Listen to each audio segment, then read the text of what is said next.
All right. It's 8:05 a.m. I just want to welcome everybody to episode 30. We're on episode 30. Today we're going to be talking about client issues. I hope you guys can see the screen. Autocorrect wants to tell me this is misspelled, but it's just because there's no space there. And first I want to do is I want to welcome new members to the call. And I'll allow you guys to unmute yourself and give us a 15-second intro about who you are, what you do, and we'll go from there, okay? There's a bunch of new faces in here, so I don't know who's new, but I feel like there's quite a few new people. You want to just raise your hand or just unmute yourself and just go? Hi, Mark. Good morning. Good to see you. Hey, baby. How are you? I'm good. Thanks for the second, even for the nice presentation of this talk. Turned out really nice. Good. And I want you to start tracking your traffic. I want to know what kind of impact we have on any kind of client or even just awareness. I've seen a lift for everybody that's been on the show, so I want to see what happens for you too, okay? I see a few more Twitter followers. Yeah, definitely. Well, okay, and hopefully somebody's going to call you, like a traffic to your site. I put your URL in the description. So I saw that. Yeah. Very nice. Thank you so much. Yeah, of course. Okay, so anybody want to introduce themselves? Anybody new to the group? I can go. Hi, I'm Maniba. I'm from London. I'm a freelance graphic designer, specializing in branding. I used to work in corporate design in-house for 3 years in a telecoms company, so I'm at the point where I'm sort of shifting and developing my skills in branding. Yep, that's it. Are you currently in-house, or did you say you're branching off?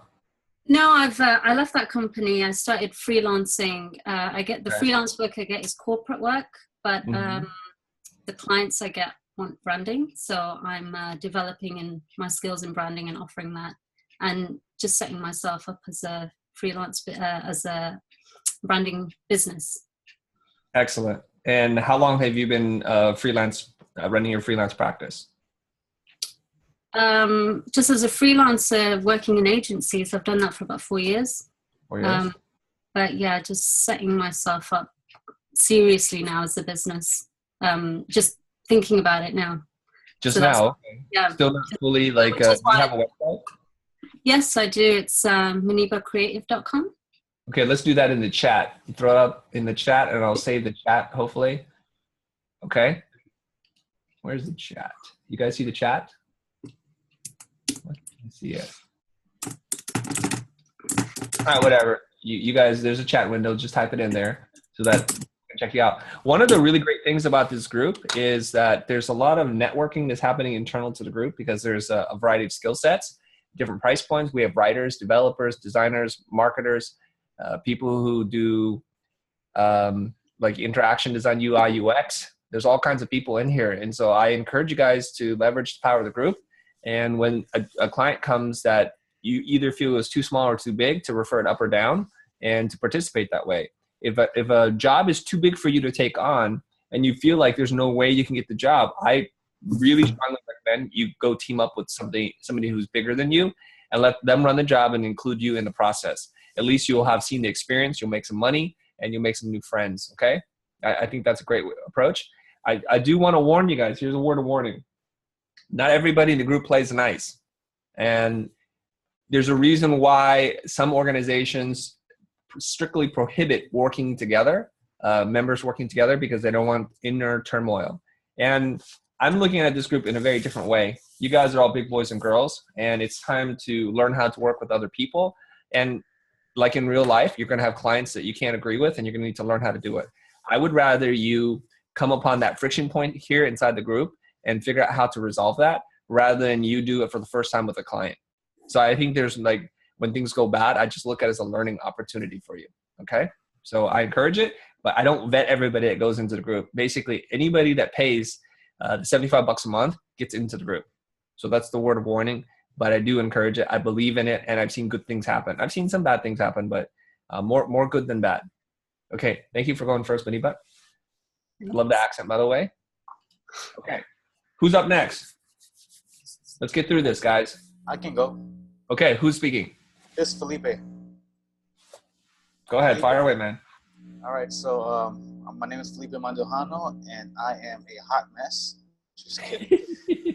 I'm trying to figure out what I'm trying to do. I know I'm a creative person. I've held a lot of different jobs from IT to marketing design. I really love design. I really love the whole logo thing, the branding process. The past year, I've been digging deep in the branding process because up to then I was just doing the logo, some graphics. But I really like to dig deep and find out, I guess, the why or the inner branding of a company. I'm trying to figure out how I can use that and move forward with my own practice. Right now, I'm unemployed and I'm looking for a marketing position only because I need to put food on the table right away. So that's my goal right now, my quick goal. But eventually, I would like to do this on my own. And what that looks like, I don't know. That's why I'm here, and that's what I'm trying to learn from. Hey, perfect, man. Thanks for sharing your story. And thanks for being so honest about where you're at. What city are you in? I'm in Avondale, Arizona. It's about 20 miles from Phoenix. Arizona. Okay, we know some people in Arizona. And so you're looking for a staff position as a marketing person? Yeah, like a junior marketing position. Okay, junior marketing. Okay. Do you have a website of your work? I do. Okay. Why don't you also throw that up in the chat, okay? Sure, I'll do If you that. haven't done so already, so that we can look at that. And maybe somebody here knows somebody. I know Aaron Pearson's from Arizona, and there's a couple other people from Arizona, so maybe there's some hookups that can happen for you, okay? Yeah, I actually met with Aaron last Friday. And we chatted. You did? Yeah. Okay. Are you guys hearing some kind of feedback or low frequency humming when Felipe talks? Yes. All right. So we'll end this part because it's probably going to drive everybody nuts. Why don't we just hit you back on mute and let's move on. Thank you very much. Okay. So who's up next? I'll take it from here, if I may. All right. Philip? What's your name? Philip. How's it going, man? Not bad, not bad. Busy morning. Anyway, 12,621 of them, and I still hate mornings. Anyway, that being said, name's Philip Browning. Have been freelance, I guess, 20 years now. Recognize that freelance life is really killing me. I did, about 10 years in the agencies downtown, bounced around from some of the large ones. I live in Canada here, primarily in Toronto, was where I operated out prior to about a year ago. My spouse and I moved east, far east to a smaller town. Right now, I'm in the process of going from just operating as a lone wolf into actual agency style model, building a team, recognizing my strengths, my weaknesses, their strengths, their weaknesses, and trying to turn this into something significant rather than just kind of fly by the seat of the pants. It's been a little overwhelming, but I'm glad to know that not the only one in the industry that is facing this sort of challenge. And at the same time, struggling with ongoing personal issues and how they interact with life, and to see that in my business life. And some of the confidence issues that we face as individuals and as both personally and professionally is something that I think the group and the entire endeavor that you and yourself, Chris, and all of us have been on is a shared experience, and that we can all sort of feed off of each other's struggles and successes to turn it into something unique. Amazing. Thank you for sharing. I got that you've been freelancing for 20 years, the grind life. It's not a great life. It's hard to plan for the future, and it's hard to kind of figure out what's next. And it creates some anxiety. I know that. Okay. So and you're in Toronto now, but you're Canadian, right? Yes. And I didn't hear what you do. What's your area of expertise? Primarily branding and branding. That's what the group is. Branding. A bit of a Swiss Army knife, though. I can get right down into PHP code or right into a piece of canvas or a camera or branding. Okay, I have a question for you, and I'm going to ask you specifically, Philip, but I want everybody else to think about this. What do clients pay you money for? What's the bread and butter of the work that you do? Because that's typically, a lot of people say I do this, but then this is what people pay me for. So I just want to know, what do people pay you to do mostly? what do they think they pay me for, or what do they actually No, what do they? Well, okay, no. What do they think they pay you for? Okay, that's fine. They think they pay me for an actual service, such as a logo or a website or a business card, an actual tangible item. All right, that's common with most of us. Okay, nothing unusual about that. But of the logo website, do they come to you because they want you to build a website for them, or because they want you to build an identity system? They come to me for it because they want a website, and they think they need. That's what I thought. Got it. Because once you started mentioning PHP, I'm like, whoa, that's a lot more than what I know how to do. So you must be in the web space. Okay. That's where I've found myself pigeonholed for a very long period of time. Yes. And because of the fact that my skill set and capabilities is so vast and has been recognized that I can get into the code or get into design or get into the branding, sort of like your best described, I think, Renaissance man, sort of in the design aspect. I will passionately learn about anything I can, and so. Perfect. Are you talking to another human being, or are you just looking over to your left? Yeah, she just came in from work. It's more along the lines of they pay me for the execution, not the thinking, and I think the thinking is where the value is. Perfect. Beautiful. I also want to say, great lighting setup, great background. I see the word present behind you. Be present. I love that. Okay, awesome. Who's next? Thank you, Philip. My pleasure. I could go. All right, who's talking now? Zach. Hey, Zach. What's up? Tell your story, man. What? Tell your story. Story? All right. Yeah, my name is Zach, and I recently was hired as a creative director at the mid-level agency that focuses on UX, UI, and some branding. And with my help, I'm trying to push them to do more strategy stuff, some more core.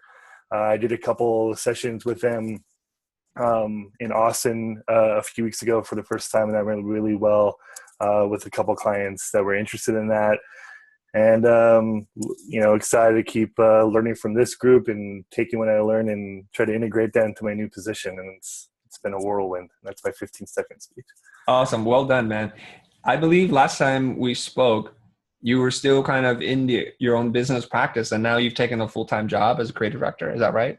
Well, I was working full-time as just a regular designer and trying to start my own practice at the same time. Okay. But this was a really good position, and it's with people I consider friends. So it's just too much to pass up. I think it's going to be a good experience for when I do want to maybe try to get back on my own again. And did you move? No, I didn't move. You're still in LA? Yeah, I'm still in LA. Core team's in Austin, so I'm going to go out there probably every other month. Okay. But I'm out here.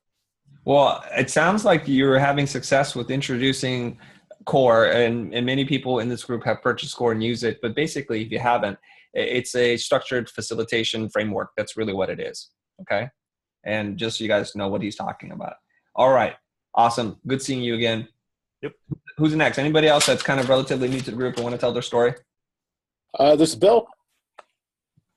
All right, man. What's up? Hey, guys. How we doing? Good. All right. So my name is Bill. I'm right outside of Chicago in a town called Highland, Indiana. And basically, I run a family-owned printing company that has really transitioned to more of a graphic design company over the last 15 years. We've designed catalogs for the largest family-owned jewelry store in the United States for the last 27 years. And I'm really looking to change the direction of our business as my parents retire, and really as this client, the client's doing a lot of changes. So they started shaking the cage, and I decided I need to start doing something different. I need more clients, okay? They were 70% of our business, okay? So I found you guys online, started following it, and just everything, every reading recommendation, every video. I have notebooks where I write down the notes because I'm like, this is all hitting home.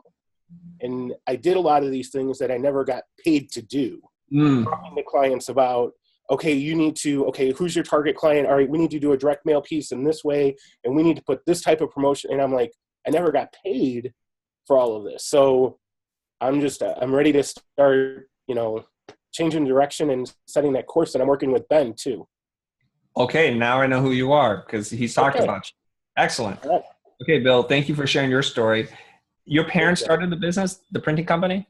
Actually, my grandfather started in the 1950s, duplicating his hand-drawn birthday and Christmas cards. Wow. Okay. So 70% of the revenue comes in from printing. Is that right? No, from graphic design. Oh, 70% comes from graphic design? But 70% came from our one major client. Okay. And out of that 70%, I would tell you at least probably 70% of that was all production, which is managing a project, and also all the typesetting and putting the catalogs together. All the jewelry pieces, all the type disclaimers, everything. We would actually manage the photographers, you know, hey, we want this adjusted, we want this color balanced with this new piece to old piece. Sure. And then 30% is in the printing costs? Yeah, well, the other 30% would come from other clients. Like I work with a fishing tackle company, an animal chew company, you know, some local churches. And over the years, I've probably gotten that to be more of a, let's call it a 55-45 split. But they have made some changes in their office, in their marketing department, that have really put them on a downward trajectory that I don't see them turning around and saying marketing's our solution. They are if you build it, they will come. So they're more in the business of opening up new stores, and they don't understand the object of branding. All right. So in case I forgot, everybody that's introducing yourself, put your website information in the chat box so I can look at it later. Okay. For some reason, I don't know how to pull it up right now, but I know it exists. So if you guys do that, we'll save that. Okay. Excellent. Maybe we have time for one or two more, and then we got to get going on the role play. Can I join? Please. Who's this? Yeah. Hassan. So I'm from Indonesia. Welcome, Hassan. Yeah. Hi. So basically, I'm a bit out of the graphic industry, but it's a bit related also because it's design. So I'm working on the product design. So our niche product design. So for consumer product, think consumer electronics and all this. So for us, we are more focused on the manufacturing side. So it's not the actual manufacturing, but the design for manufacturing. So if you can Google that, so it's design for manufacturing, meaning you convert the designs which are very creative on the outside to an equally creative design, but on the inside, just to allow it to be manufactured. So sometime we'll change the whole product, but to produce the same product in a way that's manufacturable. So I had before my previous jobs was like in a corporate environment. So I had to work like in a bigger organizations. Even I had to manage some teams, but still I didn't manage the business side. So now when I started my own practice, I looked all over the internet just to search for whatever content I can consume for or courses on Skillshare, LinkedIn.com, and all that to consume to understand my core work, like for the engineering side, the creative side. But then I was still short on the business side, so I went to all this also project management courses. But when I found out your channel, it was like very surprising concept for me to integrate design with business. So the business of design and design of business. So it was really awesome. And then I followed you since then. And also there's one important thing I think it might be helpful for you. I'm sure you get that a lot, but the amount of content you produce is much more than any other place I have been. So all the other places I've been, because I have so much time, like normally I work on multiple screens at a time. So one screen is always displaying some courses. So I almost finished all the other courses which are related, but for you it never finishes. So it's awesome to have this all new content coming up all the time. So it's really thank great. you. Yeah. My goal is to make sure that you never run out of content to consume. Yeah. This is really amazing. So thanks. Just keep the pace. Yeah. Well, welcome. If there is one thing you can add, if you can add like another aspect, because I just saw the other day I was seeing a previous video calls. So you had like an architecture. So if you can add also like a bit of a mix other than graphic design, maybe like also focus on architecture, on product design or something like this, it would be really nice. But right now, most of the content is directly relevant to my business, so it's awesome. Okay. So, yeah. So the challenge I'm having right now is scaling up, and the second challenge is the rush. Like some projects are are moving into a faster pace. So it's actually directly related. So because I'm onboarding more clients than I anticipated. So right now I need to scale up to fit this, to try to scale the same process. So I'm trying to find, like, in this same niche market, I'm trying to find also someone who is specifically, like, have a specific skill in the software, which is a challenge. And also it might sometimes be not like, for example, in the graphic industry, if it's like there's a very mainstream software, but for us it's like very specific softwares. So if someone is not proficient enough with this, it's really hard to onboard them. So yeah, that's our business. I'll just share our company right now. Okay, excellent. I'm gonna have to stop it here. I'd love to hear more of your stories. And yeah, it's done. Yeah, I'm done. Yeah. No, it's all good. I'm trying to be mindful of the time. I want to make sure we get into the meat of this, and it's about role playing. And so a lot of the issues that you guys have shared with me, we're going to get into right now. Okay, so let's jump into that. First thing is I want to check in with you guys. Let me click this a little bit smaller. Okay, I want to check in with you guys. How many of you guys have done the homework? How many of you guys have done the homework? And we give homework, and the homework is totally up to you. I'm not a babysitter. You guys are all independent entrepreneurs, business people, adults. So it's up to you whether or not you want to do the homework or not, if it makes sense to you.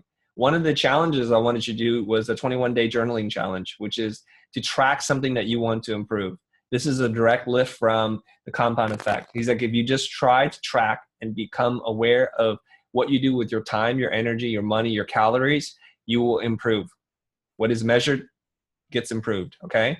So hopefully you guys are doing that. So I put this thing up. I didn't see a whole lot of commitment from anybody within the group, maybe one or two.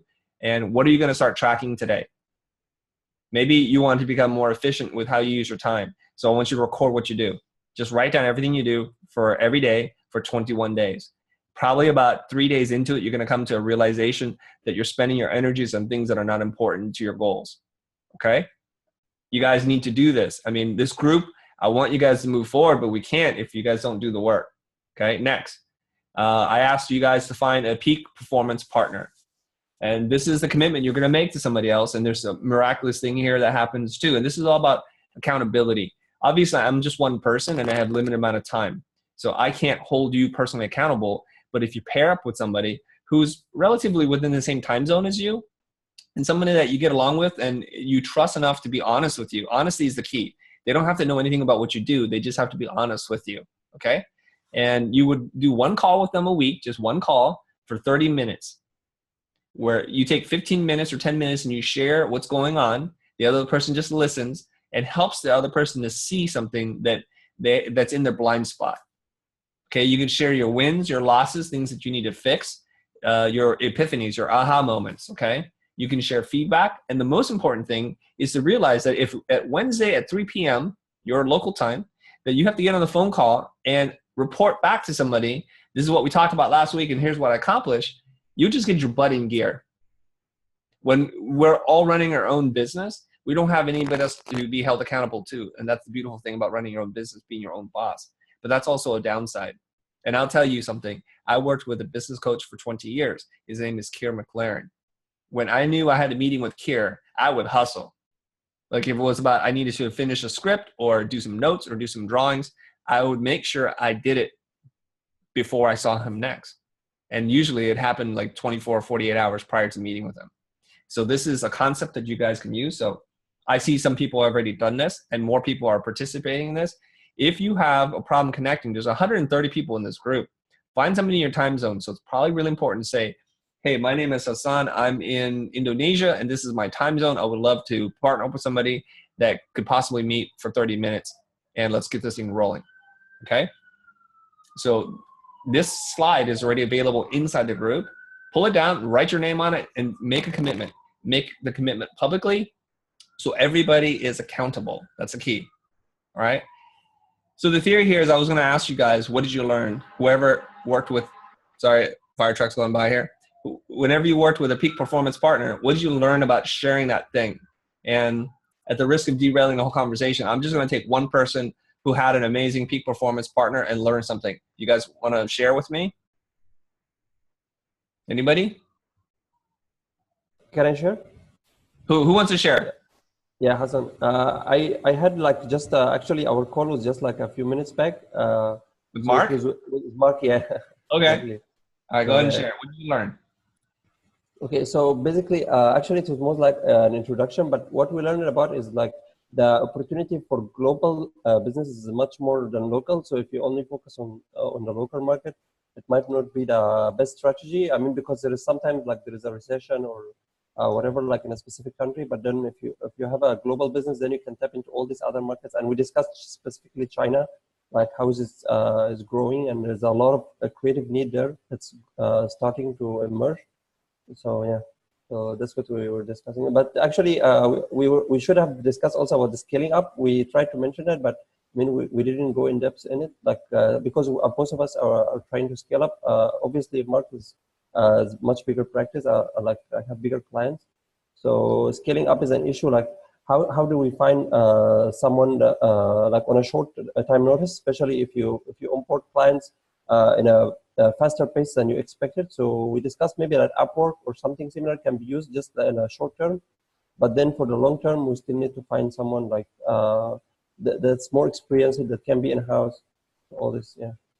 Okay, cool. Can I chip in here, Yeah, Chris, of course. quick? Well, as Hassan was just saying, we just had a conversation. Actually, I just hung up and went on that call here. Really great talk. It was a really nice guy, and really we touched on several points that I almost had neglected or hadn't even thought about in a long time. So that's what I like about having a partner here, a performance partner here. It brings in ideas that kind of are buried sometimes in what we do from on a daily basis. So I'm really enjoying this, and I'm really looking forward to continuing this conversation. Thanks, Hassan, again. Great. So by talking to somebody, you're able to surface things that you weren't even aware of, right? Exactly. It's awesome. Okay. And I mean, we just scratched the surface here. Had a really quick, brief conversation first time, but even that was pretty amazing. So I'm really looking forward to the next conversation. Thanks. Beautiful, guys. I can't recommend you guys to do this enough. I really cannot. You need to partner up with somebody in the group. There's 130 people. Nothing would make me happier than half of you guys are partnering up with the other half, but we're far from that number. We're probably not even at 20%. Okay, so let's figure this thing out. You guys partner up with somebody. Let's get our business moving forward in the positive direction. All right. Last thing I wanted to mention, because there was a question about this in the group, since there are a lot of new people coming in.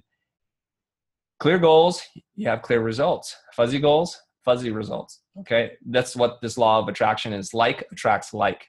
So you're going to use this spreadsheet, if you will, to write what your business goals are, your finance, your health, your well-being, your spirituality, your family, your relationships, and your lifestyle. Write down what your goals are and make it quantifiable. It needs to be quantitative, right? So that you know how you're working towards it.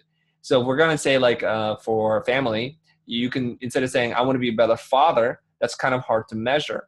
But if you say, I want to spend 1.5 hours a night doing something with this person, then that's how you make it tangible. You need to make your goals very clear. The act of writing it down is almost as good as it coming true. It's almost like a wish in your mind that you manifest by writing down. And you need to do this, law of attraction, okay? What are your business, finance, health, well-being, spirituality, family, relationship, lifestyle goals? Now, we can set the time frame. Let's set it around 6 to 12 months. We're not talking about 10 years from now, because that seems too far away, okay? It's important to set short-term goals that you can accomplish and feel really good about. Nothing beats checking off something on a list. Every morning, I write my list because sometimes I get anxiety over like how much work I need to do. I'll start something, I'll switch gears, and I'm like spinning around in circles, because obviously you guys can imagine I have a lot to do. So make your list. And the list is just a day-to-day version of the longer 6 to 12 month goal. I would also like to see you guys post the answers to this, okay? Literally just download it, make your own version, draw on top of it. I don't really care. If you handwrite it, if you type it, it doesn't matter. That's not the important part. I'm almost seeing zero penetration in terms of anybody doing this. So now that you guys know, if you're watching this in replay, this is what you're supposed to be doing, all right? Okay, let's jump into the role play. Today, we have 3 or 4 kinds of topics to talk about, and I'm going to prep it, and then you guys are going to be the actors, if you will. One person will assume the client role, one person will assume the vendor role, okay? And the 4th or 3 things that we have, and based on your votes, is justifying the price. How do you differentiate yourself among competitors? because a lot of times it's a race to the bottom. And this is a pain point that a lot of you guys, I'm assuming here, feel, because if you bid too high, chances are the client's going to go with the lowest cost person. So how do you differentiate? Next, facilitation. You guys want to have some tips on how to facilitate? Cool, we can do that. Client rushing the work. I think maybe Hassan is the one this is very relevant to him, but I'm pretty sure a lot of you guys are feeling this pain point too. And how do you deal with crazy requests from the clients? Things that are unreasonable. How do you respond? Now, luckily, there are lots of videos we've already produced on many of these topics, so you guys can go deeper. But let's start first. I want to first hear from somebody who's really having an issue justifying price. Like, it's really a problem you're running into quite often and you're not succeeding here. Who's that person? And then we'll have somebody, we'll switch roles, okay? I could go with something that just I'm dealing with a woman who's done some copy for me, and she's actually done brand identity herself. And she's very talented, very smart, and she's frustrated, you know, people aren't valuing what she does. So essentially, I want to give her the training that I've gotten here, and I want to get some free copy out of it. And I sent something to her last night, and I just got no response after a fluid conversation asking for this. So I'm just curious, you know, how do I take somebody out of that mindset and bring them into, you know, show her that it's valuable to do this? Okay. So Jacob, you're talking about just an exchange of services, a quid pro quo. You help her, she helps you, correct? Mm-hmm. Okay. So we're not even getting into the issue of price yet. So this is a good topic, but I want to make sure we have somebody tackle this, and let's put a pin on this. Remind me to come back to this. Okay. Sure. So you're talking about how do I communicate value? Is it okay if I jump on the pricing issue? Because I had it before. Okay. Is this something that you've run into a lot? Yeah. Previously, I ran into a lot. But then after that, give me a quick breakdown. Okay. So initially, when I was charging, I thought like I had to charge based on the service. So I thought like there is a specific price in mind. Like I can relate to whatever Ben Burns have been saying, because I thought like there is a specific price in mind that I cannot go above it. But then I realized that all these clients, they have the much bigger budgets, and they are willing to spend if this provides value for them. So it's based on the value. So then I upped my price, and it worked. Yeah. How much money are we talking about? Like previously, maybe my minimum level of engagement was like $1,000. So it jumped to 2,500, and then now it's 5,000. Okay, so now you're having trouble selling a $5,000 engagement, Hassan? No, I'm not having trouble. I'm just saying that it helped me, like, yeah. So I'm just relating to the problem. No, you guys don't understand how this works. I need somebody who cannot sell a project. Okay. So I can play role play that I'm having trouble because I had it before. So yeah. Okay, hold on. You're not my ideal candidate just yet. There's got to be somebody in this 23 group of people. Dude, I'm hitting my head against the wall on this. I need help, please. Who is it? All right, come online, man. I've got a local market here in my new move to Cornwall, where the size and operation of most businesses does not necessarily allow for branding or mom and pop shops that really are not going to approach $5,000 engagement. Okay, here's how we're going to do this, guys. I just need the details. How much money are we talking about, and for what? 5 to 10 grand. And let's in a microsite, business card, stylescape. Okay, hold on. Let's say it's $7,500. Okay. And they're looking for a website, an identity system. Yep. Well, they call it logo and business card, but yeah. Okay. Logo and business card. What do they want to pay? The problem is they have no idea what they want to pay, and they want to pay the least amount possible. Well, you have to be the expert here because you're going to become the client. I need to set up the parameters for us how to structure this conversation. They have the idea of around 1,500 to 2,000 in mind. Okay, perfect. So significantly less. Yes. Okay. And what industry, what vertical is this? You said it's mom and pop. What kind of mom and pop? It's in approaching. This is actually from the aspect of non-existing clients or growing client base. A lot of them, we're talking restaurants. Perfect. Let's just do that. Food and beverage, okay? Okay, sounds good. Okay, this is like Mad Libs. I just need a couple of prompts or an improv comedy store. I don't need the full setup, okay? Now, somebody who, Philip, right? Yes. You're going to play the client. You know them really well. You know all the concerns. You know all their objections. You know their attitude about you and what you do. I need you to be them. I need you to be as nice as they are or as mean as they are. I don't want you to change the tone because we need to hear it kind of like the way you hear it, okay? Are you ready? Now, I would like somebody else to play the other role. So I'm going to stop sharing my slide here. There we go. We can go full screen here. Excellent. Okay, now who wants to play the role of the vendor, the design shop, who's going to try to sell a $7,500 website and logo, including a business card, to somebody in the food and beverage space, a mom and pop? Who wants to sell a $7,500 engagement? You don't have to be a pro at it. I just need to watch how you do it first. This is critical to your learning process. Now, I know all the new people are like, I don't want to do it. I don't want to be embarrassed. It's going to be recorded. Yes, it is being recorded, but whoever participates, the reward is I'm going to focus on how to coach you up. Okay, and you guys know I charge $500 an hour to do coaching, so this is just part of your pro membership. So who wants to play the other role?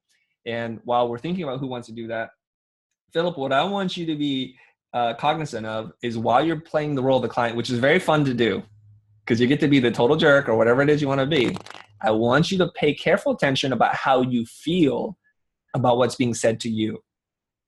Okay. Now you're going to totally empathize with the client. I don't want you to be rooting for the designer. I want you to feel and be the client. Are we cool? We got it. All right, we cool. Ice cold, baby. All right, here we go. Now, who else wants to do this? I'll go. If that's okay. Beautiful. I love it. Here we go. All right, you ready? So I need you to do it the way you know how. Okay? Okay. Now, I'm going to do the setup so we don't have to spend a lot of time. Philip, how do people normally contact you? Through the website? Through the phone call? How do the people contact you? It's going to end up face-to-face, and it ends up on a phone call or a meeting, and that's where we kind of have most of our detailed conversations. Okay, let's pick it up. Let's get right to the heart of the matter, and let's go. Hi, Mumbai. Thanks for meeting with me today. Hi. Sorry, I can't hear you properly. Could you say that again? Yeah, hi there. Hi. We understand you might be able to help us out with our website and logo and stuff. We've got the restaurant build on the go and renovations underway. I haven't got much time, so tell me, what can we do here? Definitely. Your area is something that really interests me anyway, and it's something that I've worked with a few clients with your background. You can have a look at my portfolio. We did have a look forward, and that's kind of what brought us in here. So excellent. Yeah, so basically, I can offer you sort of a whole branding and identity system, and basically my minimum level of engagement would be £2,000. How does that sound to you? Well, I lost me there for a minute here. We're looking, we need a website set up. We've got the launch. We're going to, of course, got our Facebook group, and we're still trying to really hash out the logo. Branding is, the word's tossed around a lot, but I'm not really sure whether or not £2,000 is in our budget. We were hoping to go kind of more at $750. And of course, we've also got, I'm not sure really what that entails. And I think that's what I'm facing here, but we just need a website and a logo and business cards and our menus done. And we want it to look good, right? We want it to look like a restaurant, right? So.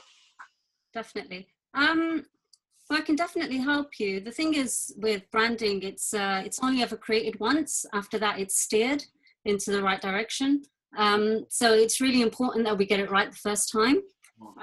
What you get with myself is, a lot of designers might not offer, but something that I do specialize in. I'm actually a conceptual designer, so that basically means that you'll get a lot more thought-led design. So you'll have a much more meaningful mark. There'll be a longer process in terms of defining what your brand is and how we get there, and so that it's a lot more timeless and meaningful. It's not just on trend. Okay. And that's what we're really charging for. All right, I understand. But you know what? When we kind of, I mean, we got a lot on the go. We need menus and business cards, logos, that kind of, like, we need our logo to look great, and we need to have the sign get up there by the end of the month, hopefully. But our budget, I can talk to my partners about this, but I don't know if we can go up to 2,000 pounds. Is this something maybe? I mean, your portfolio looks great. You obviously have the work there, but I don't know if we can squeeze that in.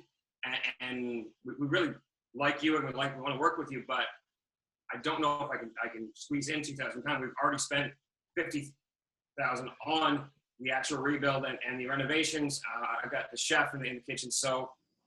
I understand where you're coming from. Where can you help me understand why it's sort of at that level? I recognize there's a quality level there, but we just really haven't got the budget for that right now, I don't think. I mean, unless something.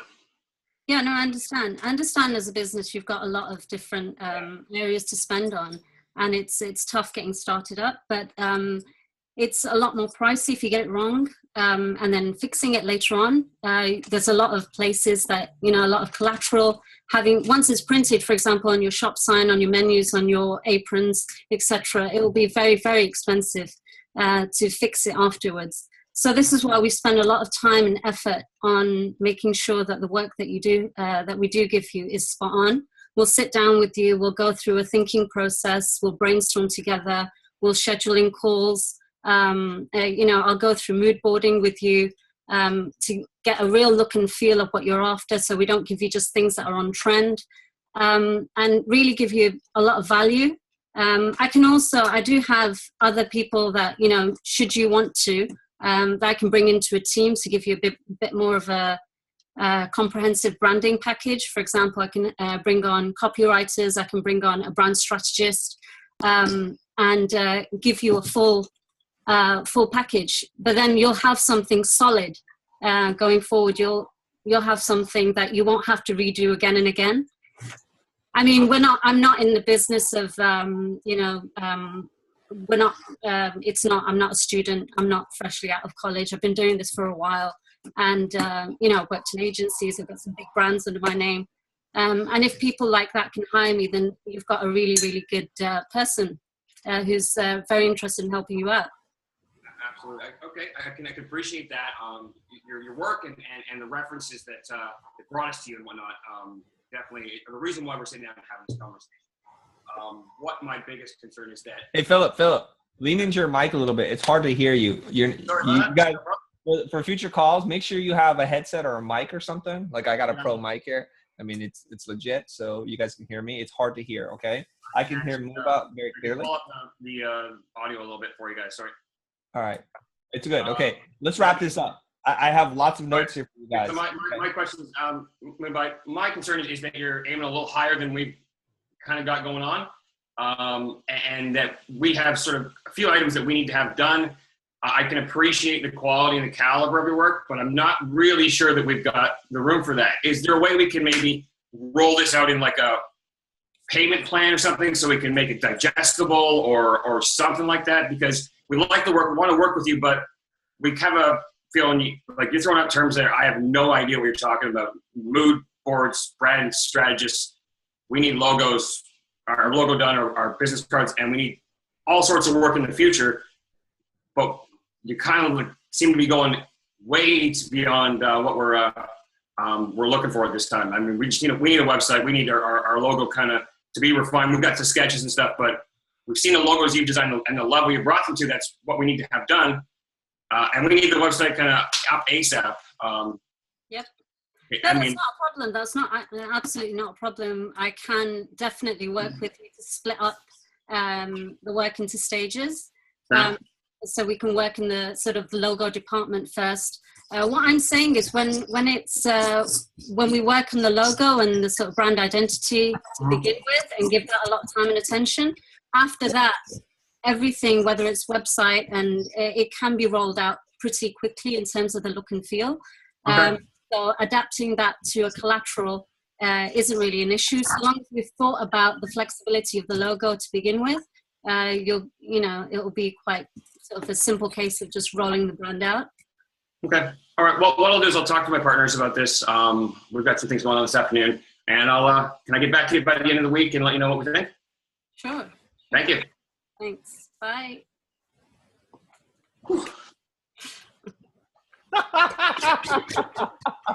It's so hard. So hard to be the client.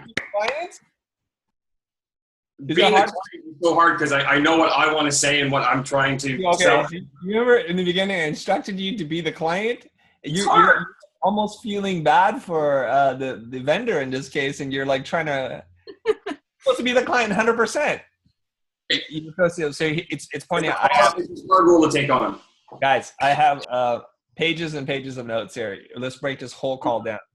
Okay, first I want to ask you guys, the group. Now, anybody who wants to participate, you can all unmute your mics right now, okay? How do you think the client is feeling? If you take a temperature and their emotion and their feeling, what are they feeling? I think Philip sort of hit it on the head towards the end, where there wasn't a lot of empathy going on with how he sees the process and what he needs. It was more, this is the process I do, and this is, these steps that we're going to do, but it wasn't a lot of what it meant to him and what it meant to his clients. Okay. Christian, look into his brain. The client, what is he feeling? What is he feeling right now? The whole process, what's his feeling? His feeling is probably that he needs to get it done. Put it in an emotion. He feels in a rush. He feels, what's another word for rush? He feels like anxiety about it because it's anxiety. He's feeling anxious right now. You guys get that? I gotta go, go, go, go. I gotta go, go, go, and yet you're selling me all the time. Okay, so he's feeling anxious. Do you guys get that? He's feeling anxious. Okay, so the first rule is to be wholly present and acknowledge what they're feeling. Okay. So that you don't come at it like a freight train, like two trains heading east and west, and you're going to collide in the middle. You don't want to do that. So I already forgot how to say your name. Is it Muniba? Say your name. Muniba. Yeah, emphasis on the E. Muniba. Okay. Muniba. Apologize for this pronunciation earlier then. Yeah, I'm going to need help on that, Muniba. Okay, so we're going to keep working it. You did an admirable job. So there's lots of tweaks here, and I'm going to unroll a bunch of concepts on you guys right now. Okay, so the first thing that we need to do is we need to just acknowledge the feeling that he's got right now. Say, okay, now that we've acknowledged it, he can slow down. And what we need to do is to assure him through the process a little bit. And we also have to try to practice turning the client down 3 times. The whole process, Muniba is selling. She's selling hard the entire time. She's not only not hearing him, she's trying to upsell him. Like, I'm going to bring in brand strategists. I'm going to bring in writers and message people. She's selling him a bigger burrito and a taco than he just came in for like a little salsa. Okay. So now she's going the other way. She's pulling him harder the other direction. So I want you guys to think about this. If you put yourself in the role of the person who is the consultant, who's trying to help Philip, versus the person who's trying to sell services that you provide, it'll change your whole attitude and your tone and your mindset, okay? I want you to think about that for a second. I want you to try to be of service to this person and not try and help your own pocketbook. And realize that most clients that walk in the door today are not good fit for you. Understand that, and you have to be okay with that, okay? So let's try it again. And this time, I'm going to step in and I'm going to do it with Philip, okay? We're going to roll back the scene. We're going to rewind it right there, and we're going to start the call off again. So, Philip, get back on camera. Everybody else, mute yourself. All right. Again. All right, here we go. All right, you ready? Now, look, Philip, I'm going to instruct you one more time. You need to just be the client. Don't feel bad for me. Do not help me. Don't meet me in the middle. Don't give me breaking points. I'm going to do it for you, and you're going to see what happens, okay? And I want you to be aware of how you feel. This is very important. Okay? Should be easy to be the client, man. The clients have the best position. They have all the money. They have all the power. Easy to be the client. Go ahead. All right, Chris, thanks for meeting with. We've got some time to sit down and talk about our website, logo, business cards, what you can do for us. Could you fill me in? Let's get this started. Sure. First of all, I want to thank you for calling and reaching out to us. I do appreciate that. I'm sensing a little anxiety, or you sound like you're in a rush. You're very anxious. We've got a lot on the go. I got the contractor coming in this afternoon to put the range hoods in, and my partners later this afternoon. We got to sit down about our overall budgets, but we realized the website, the business card, the logo, we need our menus done and stuff like that. Lots on the go. Renovations. Great. Yeah. You sound like a guy who's got 1,000 things going on. I can definitely relate as one business owner to another. Yeah. First of all, I just want to let you know I'm here to help. So take a deep breath. We'll get through this together. I may or may not be a good fit for you, but I'd love to hear what the problem is. You sound like lots of different things, and we're rushing all over the place. And I've been in this position before. When you feel like you're in a rush, sometimes you don't make the best decisions. Yeah. It's like, it's not my first restaurant, so I've got some experience in a few screw-ups. So yeah, all right. I really believe in this saying, like, measure twice, cut once. I hope you feel the same way. You know, it's kind of hard to glue the piece of glass back together once it's been cut. Agreed. Okay, so let's kind of figure out. I heard that you need some things. You need probably a logo and identity system. You probably need a website. Most businesses like you need that. Is that about right? Yeah, I mean, we're going to need a variety of collateral for most restaurants would have. We got to get some signage up and on the store on the front of our new restaurant. And yeah, it sounds like you need a lot of touch points for the consumer. I hear that, and I've worked with lots of restaurants before. I get a sense of what you need. Okay, so. In my practice, what I do is I help business owners like yourself to design an identity system and do all the touch points. And for that, I charge anywhere between $7,000 to $15,000. Is that something that you have in your budget? Not exactly what we're aiming at. We're definitely looking for a little bit less. I mean, we've already got a lot invested in the renovations, in bringing on the staff, and of course. We recognize the marketing and our collateral and our logo and stuff has to look great, but we're not sure if that's kind of where we're aiming. We're hoping maybe a little lower that around the $4,000 to $5,000 range is kind of what we're like topping out at max. But that also included having some of this stuff produced. So I mean, if your services include I'm obviously going to have to have these printed too. So we're going to have excess cost there, and that's going to kind of skyrocket us real quick. Okay. So I hear it. We may be too far apart, to be honest, and not all clients that come to us. I'd love to help everybody, but I cannot. There are people in my network that I can refer you to, people who do printing and design work, and they might be a better fit for you.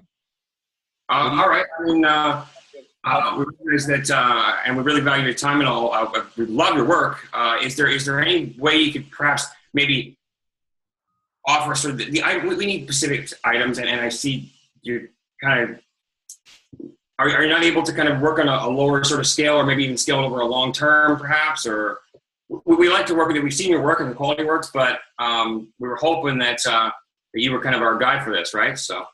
Yeah, and I appreciate you saying that. And I have a pretty standard minimum rate, and we need to work. I can appreciate that.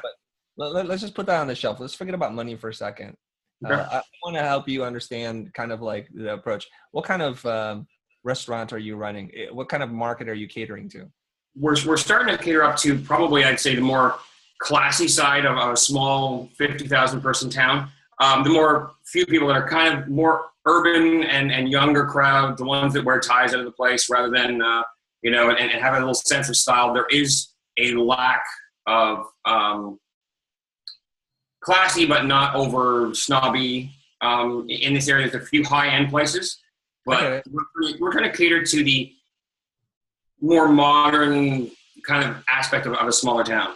Okay, sounds perfect. So you're catering towards a middle to higher end clientele, a little classier, a little more upscale, modern, all those words. But still comfortable and down to earth at the same time. Perfect. And I think we can figure that out. But so here's the dilemma that you're going to run into. It's all about presentation. We understand that. Yeah. What's the difference between one plate of pasta versus another?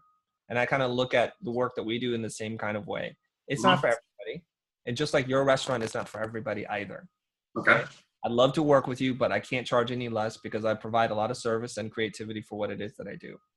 But I understand. I don't want to sell you on this, right? I know a guy named Bill Simmons. I think he can do it. He runs a family-owned business.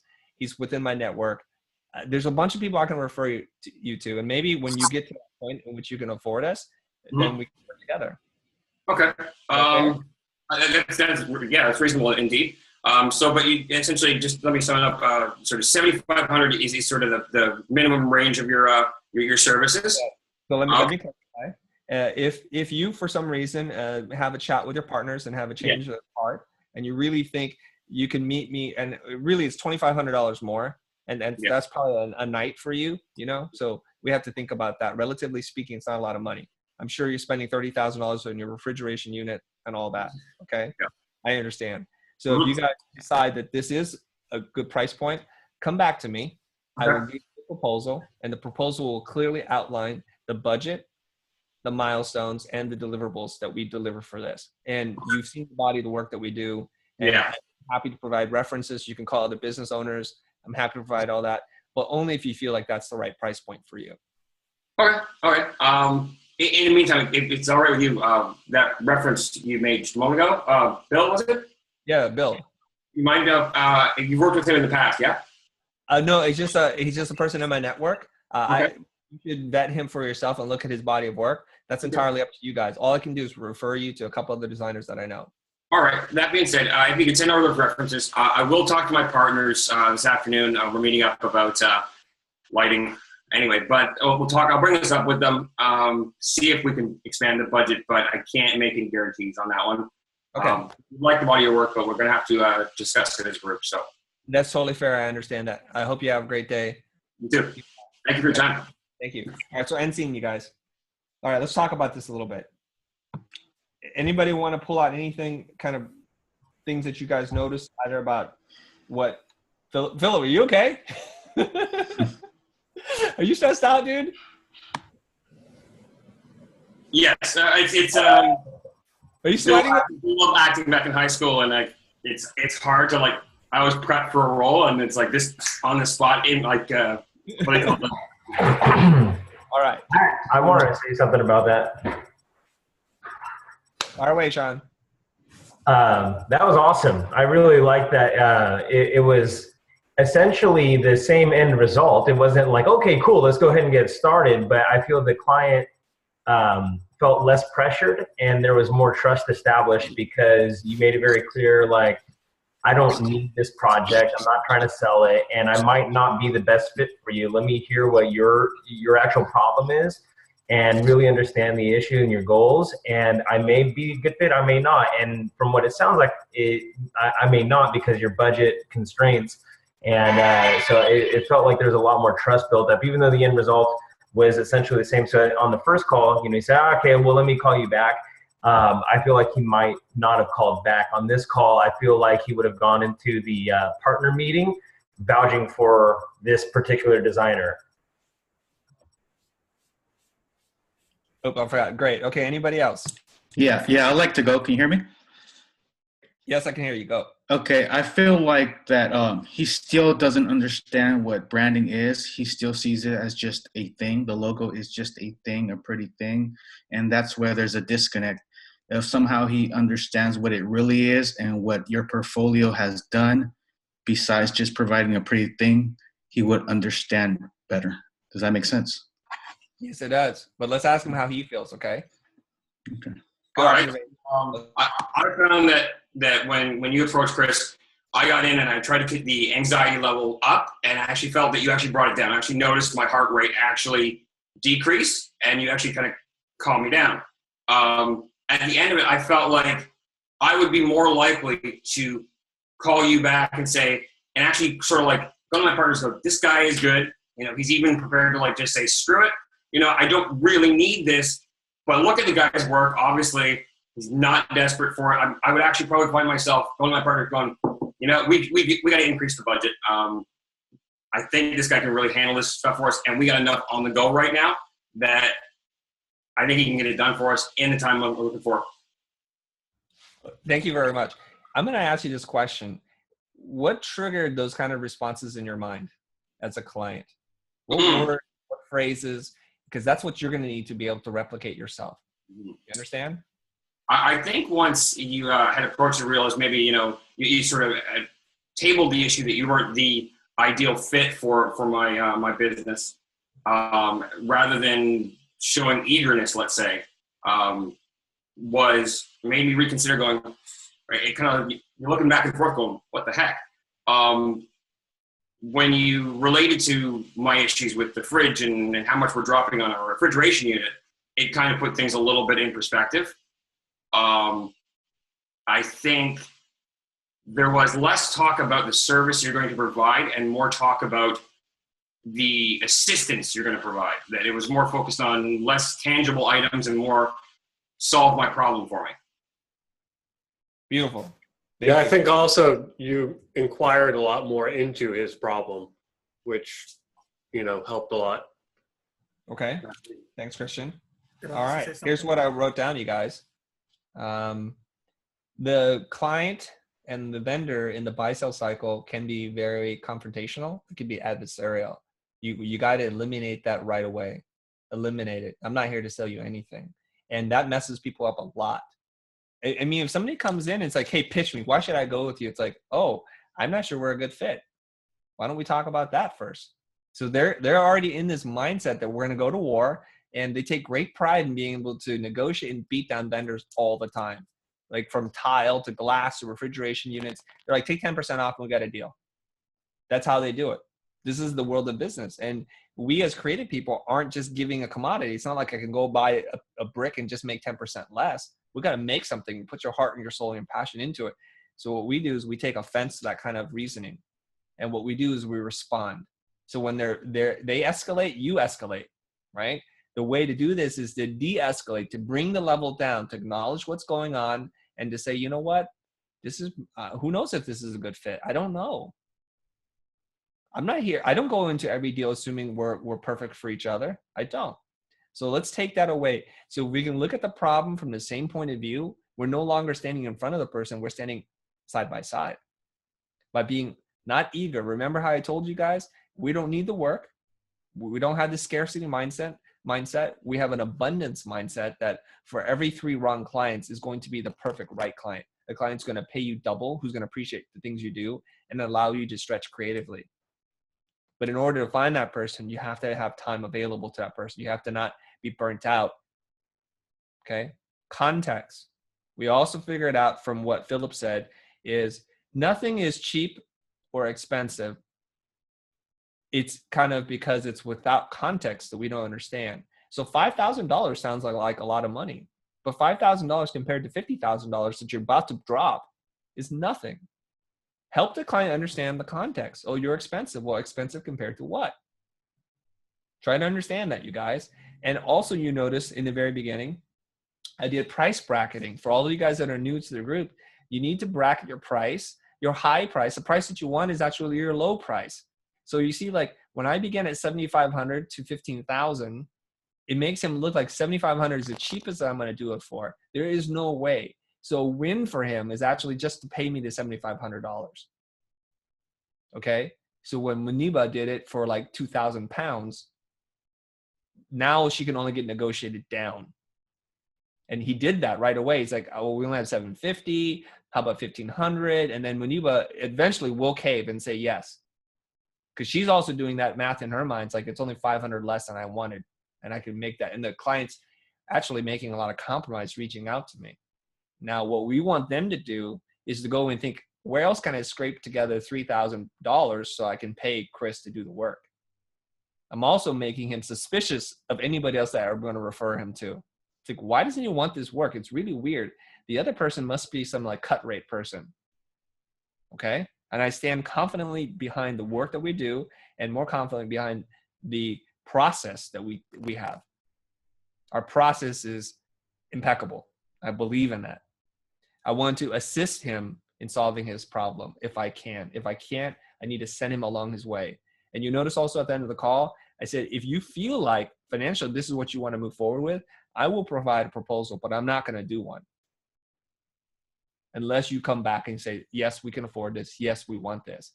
So you guys, boys and girls, we all realize that for every one of us, there's a perfect ideal soulmate out there. Not every person that walks in the door is going to be your soulmate for life. You got to look at your client interaction like this. I'm not the best person for you. You might not be the best person for me. Let's figure it out first. Okay? And I'm assuring him the entire process. I want him to relax. I know you got a lot on your plate. I've been there. I relate to you. I understand what you're going through. I want to make this one less thing you have to worry about. Assure them the entire way. Okay? You got your hands full. You got to pick color swatches. The drapes don't match with the tile. You got issues with the roofing contractor. Your design, your branding should not be one of the issues. I'm a pro. Now, most of the vendors he's talking to don't talk like that. They're service people, they're tradespeople. They're not trained in the black arts, if you will. All right? You guys got this? And let's open up for some questions, and then let's get into the next thing. We have probably one question I had. You mentioned towards the end, you wouldn't speak to the quality of the referral that you had given. When you're like, oh, you could go with Bill in my network, but when they came back and he asked you, oh, you've worked with Bill before, you were very much, oh, well, you'd have to completely vet him yourself. I won't speak to his quality of work. Yeah. What's your question? Oh, just can you speak to like your thought process behind that a little bit? Or? Yeah. Well, honestly, I don't know Bill. I don't know Bill's work. I've never worked with Bill. I'm just telling you the truth. Okay. I just tell the truth, man. I want to work with you, Chris, rather than consider looking at Bill. Because I'm like, you vouch for the guy. I'm like, then I'm not going to even go down that alley. So yeah, if I literally vouch for the guy, it's because I'm putting my word and my reputation for no positive gain to say that this is the guy you got to go with. I'm not going to do that. There's 100 of you guys in this group. I'm going to refer you to people, but I have no idea if you're professional, if you're easy to work with, if you're going to deliver, if your prices are fair or not. Each person is an adult. I just put them together, and if it works out, it works out. Right?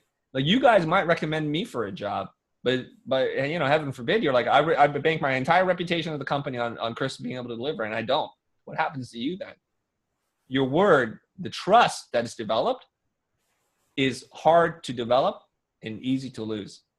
I don't give away that trust easily. Okay? I do not know Bill. I just learned about him today, like right now. So I just threw that out there. I know I wanted to see Bill smile, so that's why I said it. Okay. What other questions do you guys have about that process? I just wanted to give a shout out to Muniba because I've been in the hot seat before. That's really hard to be in. And though there was a lot of corrections, you're very well spoken and well presented and articulate. So I think she did a good job. Oh, thank you. From one hot seat person to the other. It's not easy to do this. It's not easy to do this with 15, 20 other people watching you do it. And you're like, oh my God, am I doing it the right way or not? And it's best for you just to do it your way, okay? And I'm going to present to you other ways. And it takes a lot of bravery, courage to be able to do this in front of a bunch of strangers. And this is the power of this group, you guys. All right. Who's got a question or a comment? Okay, you guys are all... I definitely take the work. What's that? And this is Bill. I'll take the work. Great. This is definitely an area that I struggle on, in just the presenting of the price and the client coming back and just being like, well, what are we getting? How is this? And so it's very interesting to be able to see this right now and be able to see both sides of it. And it helped out a lot, actually, in just the one role play. Great. Guys, I can't emphasize this enough. You need to empathize with the other person. We're so good at defending our own position that we just don't even care what they have to say. We're on our own path. We just, it seems like we're almost callous, like you can't even hear the other person. And there are times when you need to be able to do that, but not in this initial stage, okay? All right, let's circle back. If you guys have a related question to this and we can talk about this, otherwise I'm gonna keep moving forward. We can do one more and then I'll answer any question in the overtime phase of this, okay? You guys good? Can I just ask, I just wanted to ask if there's, because I'm new to this, if there's any notes or anything that sort of like a checklist that we can have, because I always find, I mean, it was worse on the phone call. My mind usually just goes blank. I'm just sort of grasping at like, what do I say next? What do I say next? It would be really handy if we had like a little checklist of little, a bulleted list of things to refer to make the call easier. Okay. Let me write that down. I'm pretty sure we've done this in some Yes. form. You and Jose have one on a earlier YouTube video, first meeting PDF. Okay. If somebody has that, share that link in the comments and let's just do this. This is how the group, or post it inside the Facebook group. I don't care. All right. Whoever has that first meeting PDF checklist. Okay. And I'm going to bring up my slide here just to share something with you guys. 1 second. All right. Here we go. You guys see this now? All right. So this is my diagram, and it's a work in progress on how to be able to say what you think without being offensive to the client. Now, you notice Muniba was talking about, I'm so busy thinking about how I need to respond. Now, you guys noticed that when Philip was talking, I can't tell, I don't know if you can see, but I was taking copious notes. I was just writing down what he was saying. It forces me to concentrate on what he's saying and not how I want to respond, okay? You don't have to be clever with the counter punches. You just have to understand what's coming at you first and to say that back to the client so that they understand that you heard them. It is very important to be heard. It validates you, okay? So if you notice these 5 circles, and you can apply this to lots of different things, if you go from the left circle to the right circle, one step at a time, it'll allow you to say what it is that you're thinking without even having to know where it's going to end. And I'll show it to you right now. There's an event. An event is Philip's really stressed out. And I have a feeling about his feeling. And I want to acknowledge that gut feeling first. So the event is a client's calling. I'm excited. So I say, thank you for calling. I appreciate you calling. Okay. And then I hear that he's going 100 miles an hour. How do I feel about that? Well, that makes me really nervous.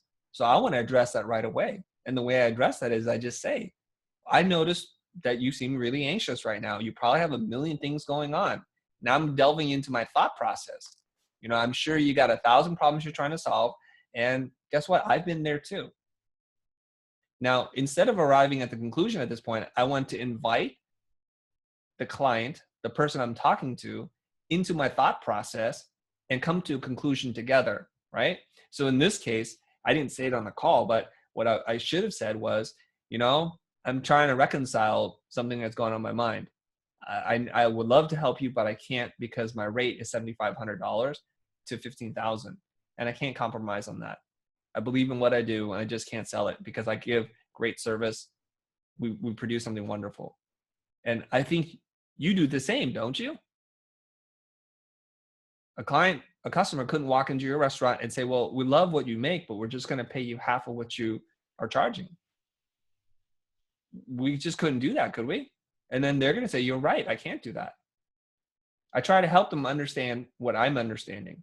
So then the conclusion is, maybe this is not a good fit. Okay, you guys can screen cap this. I don't know if I'm going to share this just yet because it's still a work in progress. Okay, just try this process. This is just the checklist I do. I just try to sit there and say, how do I feel about what is happening to me right now? And then I want to say what that is. So I feel angry. I want to say, like, I don't know why, but I'm feeling a little nervous and I feel like you're upset at me. Are you? He goes, no, I'm just in a rush. Okay, I get it. Then we talk about it. And coincidentally, what we've been doing this entire time is we're into the facilitation part of this. I'm going to try an experiment here. Give me 1 second. Okay, we're already in the facilitating part, which is I want to help Philip achieve his goal. That's my only goal. And there are a number of steps that Philip needs to take to achieve his goal. His goal is to get an identity system for all the different touch points that he has. He's in a rush. He's got lots to do. And how can I best serve him? Maybe I need to recommend somebody else, somebody who actually has printing services because he mentioned it. So he's also like, this guy's hearing me. The other concept I want to share with you guys is this, and if you guys have listened to me lecture before, you need to understand this. When you tell them, I'm good, I'm experienced, I'm not a kid out of school, they think, no, you're not good, you're a kid out of school. Why are you telling me these kinds of things? The best thing you can do is to get them to think that. Now, I didn't do a lot of selling, and you notice that Philip walked away saying, I'm going to go tell my business partners, like, this guy's special. Like, I think he can do the work. And believe it or not, you guys, this is what my clients do. A lot of my clients walk away thinking, That is expensive. That kid is expensive, but I think they're worth it. What are we losing out on if we go with a cheaper option? And in the bigger picture, what is this to us? You know, most small, medium-sized businesses are going to do somewhere between $2 to $3 million in revenue a year. Okay, in a restaurant, it's going to do $2 to $3 million. What is another $2,500? You can just do the math in your mind. It's like less than what, 1%. It's a tiny, tiny amount. Okay, help them understand that. You put things in perspective very well for me. What's right? that? You put things in perspective as opposed to trying to sell me. Put it into context. Okay, just ask them some questions. So the way I deflect is I just turn everything back into a question. So you guys can just go right back there. Anytime you get stuck, Muniba, you don't know what to say. If English is not your first language for some of you guys, just ask them a question. Deflect by asking a question. Okay, that didn't work. It's interesting. All right, a little bit there. There are videos, at least one I know for sure, when it says going deeper with core, and I talk about facilitation specifically. That's only behind this wall. I would recommend you guys watch that video because we spent an hour and a half talking about it. What it means to be a great facilitator. Okay, let's move on to client rushing work, and I'd like to get Jacob's issue about exchanging services, which should be a pretty easy thing to do. Okay. All right. Now nobody's going to want to volunteer because of what just happened. Philip's sweating buckets. Winiva is like, oh, all right. Client rushing work. Who is the person who's having to respond to this all the time and they don't know how to respond? I need that person to step up to be the client. Who is that? Okay. Yeah, it's me. So I'm facing this a lot. Okay, it is you. All right. This time you get to play. Okay. Okay. What's the setup? Quickly, what's the bullet point setup? Okay, so this is a long-term plan, but then they have like a change in deadline at their own end, and then they want us to fulfill in a shorter period of time. And I don't have the manpower. I mean, the team is not big enough, so I can allocate the resources from other clients to this client to do the process, and to also, this is a challenge, and it can be scaled up, but also for some other reason, also I cannot scale it up because the process, like it takes some more time to go through all this iterative process and discussion with the client. So yeah. How much time are we talking about? For example, it depends on what kind of phase of the project. 1 month, maybe 1 month. 1 month. Did I talk to you about this? Again? Did I talk to you about this? I'm Jacob Campbell. Did you post about this in the group? Yes, exactly. Yeah, this is the same case. Yeah. Okay. Okay, hold on. So they want to do it in 1 month. How long does no, actually, it should take 1 month, but they want to do it in a couple of days. Days? How many days? Yes. So maybe they are saying like they want it in 3 or 2 days. Okay. And they're a long-term client of yours, right? Yes. Yeah. So we don't have an issue with the payment or something, but we just have an issue with the time. Okay. Is it possible to do it in 2 to 3 days? Technically, yes, but I mean creatively, no, because we need to check multiple. So we need to do the same process multiple times to make sure everything is good. Okay. I need your help, Hassan, because we only have a certain amount of time. I just need one word. Sure. One yes. word. Okay. Yeah, technically, yes. Okay. Technically, yes. And what is it there? What is the task? What is it you're doing? Optimizing parts of the product, because we are product design, right? So optimizing part of the product. Optimizing the product. Part of the product. Part of the product.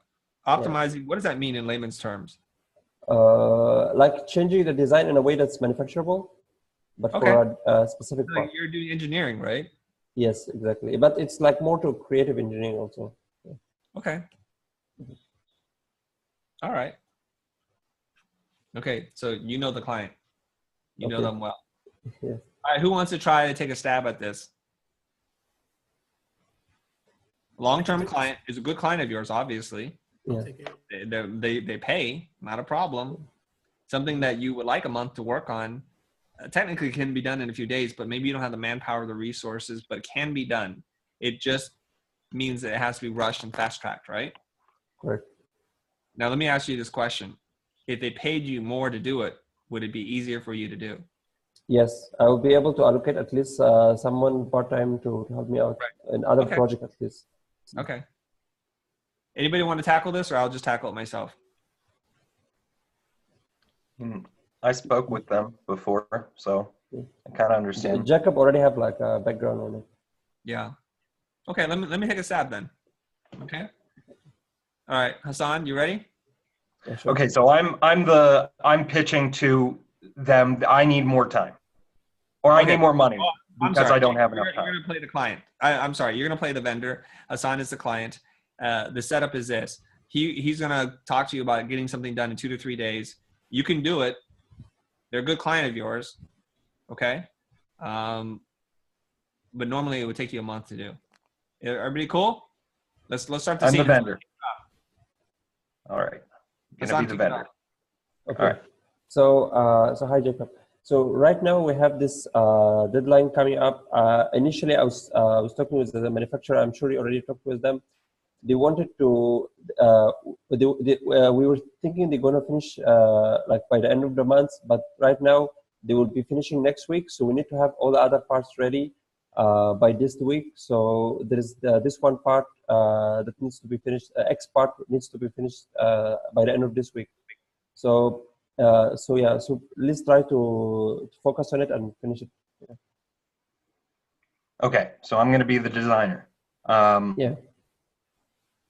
Well, so we've been through this process several times before, and it's taken or I've been given far more time to give this to you. The turnover was much longer before. So at the price I was giving you then really isn't reasonable for me now.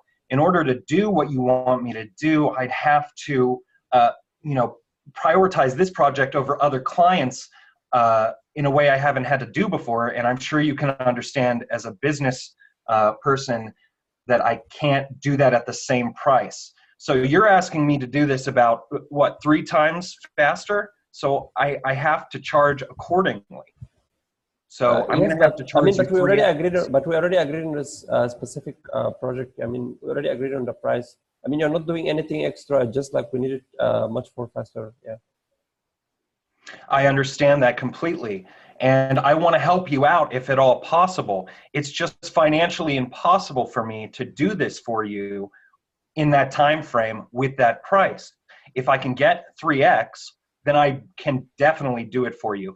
And if this is now the new turnaround time, perhaps we need to have a complete renegotiation.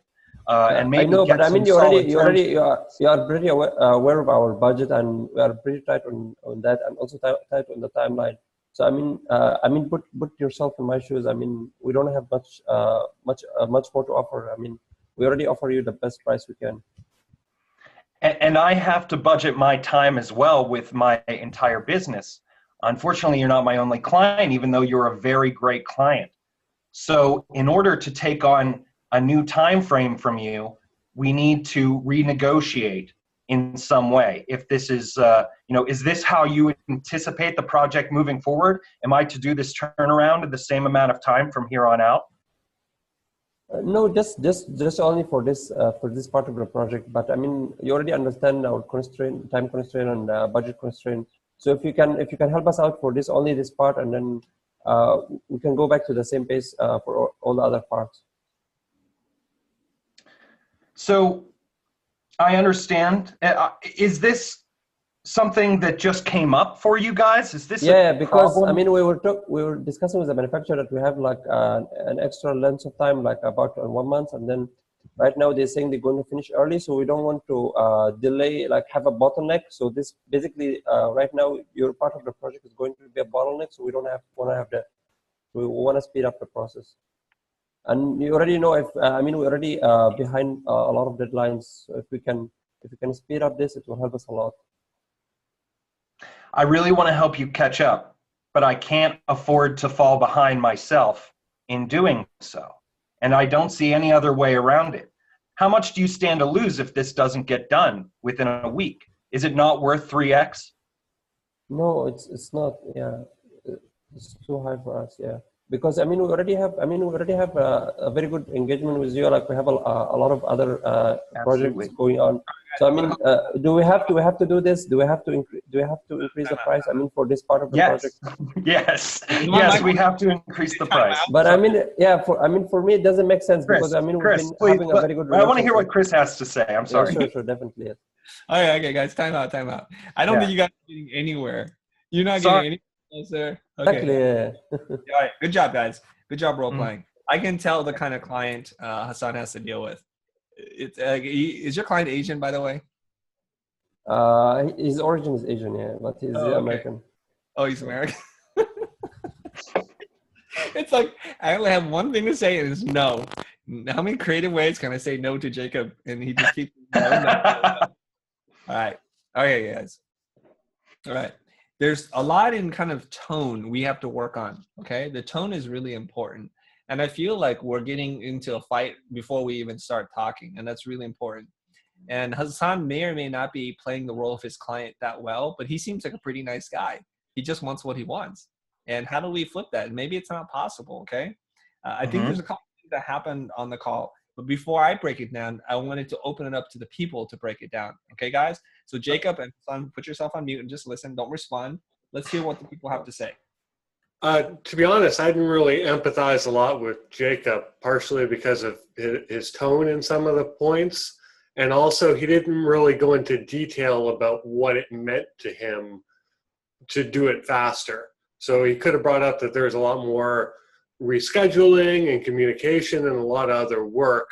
From Hassan's standpoint, he was looking at it like, oh, it's the same thing. You're just, you're not doing any more work. Where from Jacob's perspective, that wasn't true, but it wasn't really being communicated other than, oh, no, it's not possible. Perfect. Who else? From my perspective. You empathize with Jacob, right, Christian? Is that what was that? You said you empathize with Jacob? No, I didn't as much empathize with him. Oh, you didn't? Okay. All right. Just clarifying. Okay. But I'm pretty sure a lot of us feel Jacob's pain because this is how clients I feel it from that standpoint, but taking on the customer's perspective, I didn't as much. Okay.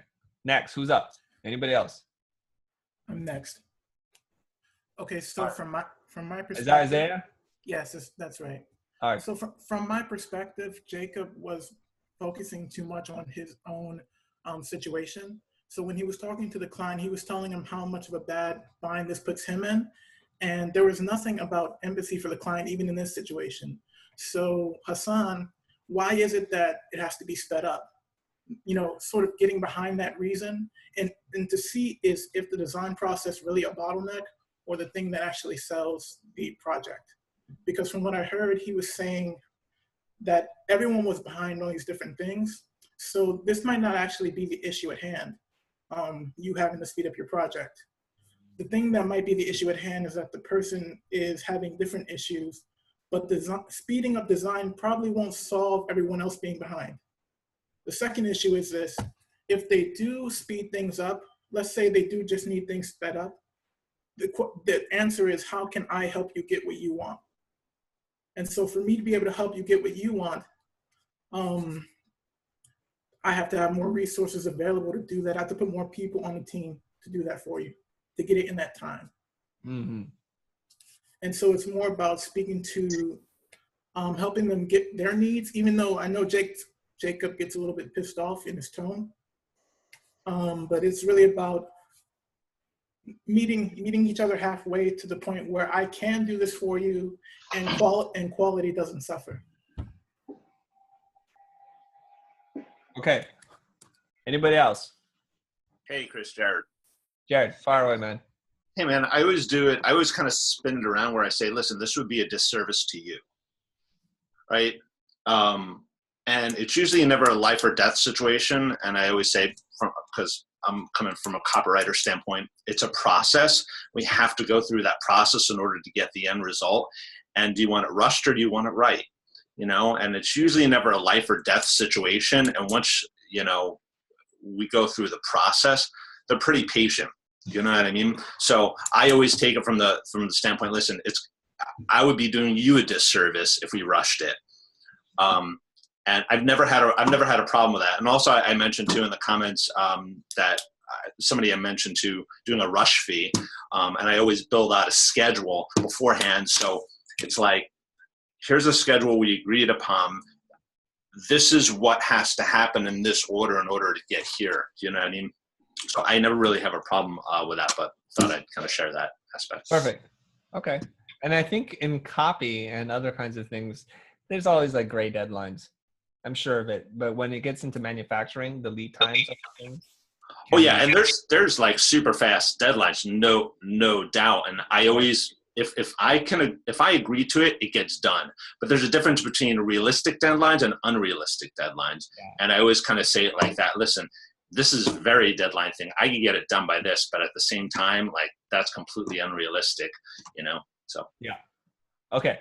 Let's jump into it then. All right. So Hassan, let's roll this back. Okay. And this time I'm going to put the slide back up, you guys, and let's see if I can follow my own formula here. Let's see. It's here. All right. The formula looks like this. So Hassan, you back? I am. All right. Okay. My thoughts on this, and I'll break it down for you guys in a second, is I don't want you guys to meet somebody halfway. Okay. And it was, some people had observed that Jacob was talking a lot about his pain, his process, and I get that. Sometimes that can come across the wrong way, it could be misinterpreted. Isaiah's like, let's try and meet halfway. I'm not going to go one up on you unless I meet them 100% of the way. I want to just understand what's going on. Okay. So let's go ahead. Let's roll back the situation and go ahead and hit me. Oops. Sorry, I'm turning it off. Okay, Hassan, set up the situation. Let's go. Okay. So right now, hi Chris. So we have this part that the manufacturer, part X, the manufacturer already said that they're going to finish all the other like the other parts within a week instead of a month. So we need to finish this part as well within a week instead of the months we agreed upon. So can you do that for us? I mean, it's a very easy job. I mean, we've already seen your work before, so I'm sure you can do it. You can get it done. Hassan, you know I value you as a client. You've been very loyal, and I appreciate everything. What you're asking me to do, it's technically possible, but I'm a little concerned about rushing the process because I want to make sure it gets done right for you. And I want to be just totally honest with you. We don't have the manpower, the resources right now to stop what we're doing and then redirect. I see, but I mean, you already know how important this is for us. I mean, it will save us a lot of cost if we can finish it faster. So I mean, and you already also know we are tight on budget. So yeah, I mean, I just saw before you asked it for an additional cost for this. So I think we already agreed on the price. So we should ask for any additional cost. I haven't said you got to hold. Okay, got it. Okay. No, hold on. I didn't say anything yet. No, I mean, like, I was just imagining the You're talking to me right now, okay? You're not talking to the old Hassan. Okay. You're talking to just me. I haven't even said anything about money. Okay. Can we clear the air? Okay, sure. Okay, let's refocus. Go ahead. Let's back into it. Go ahead. So can you do it for us, like maybe in 2 to 3 days? Yeah, like I said, it's technically possible. I just don't have the resources. I know what to do.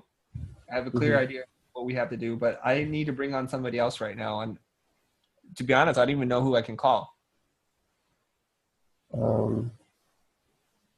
Yeah, but I mean, we're in a tight spot. So I mean, I don't have anyone else to hand this part to. I mean, you're already working on the project. You already know all the project. Right. I want to help you. I realize you don't have another person to turn to. Yeah. So what should we do now? Let me put some thought into this. Okay. Let's get really creative here. First of all, let's just look at the deadline. Is it a hard deadline that you're working with, that it has to be? I mean, you already know, yeah. I mean, you already know that there's no hard deadlines, but if we can finish this week, it will matter a lot for us, and you're already aware of the situation.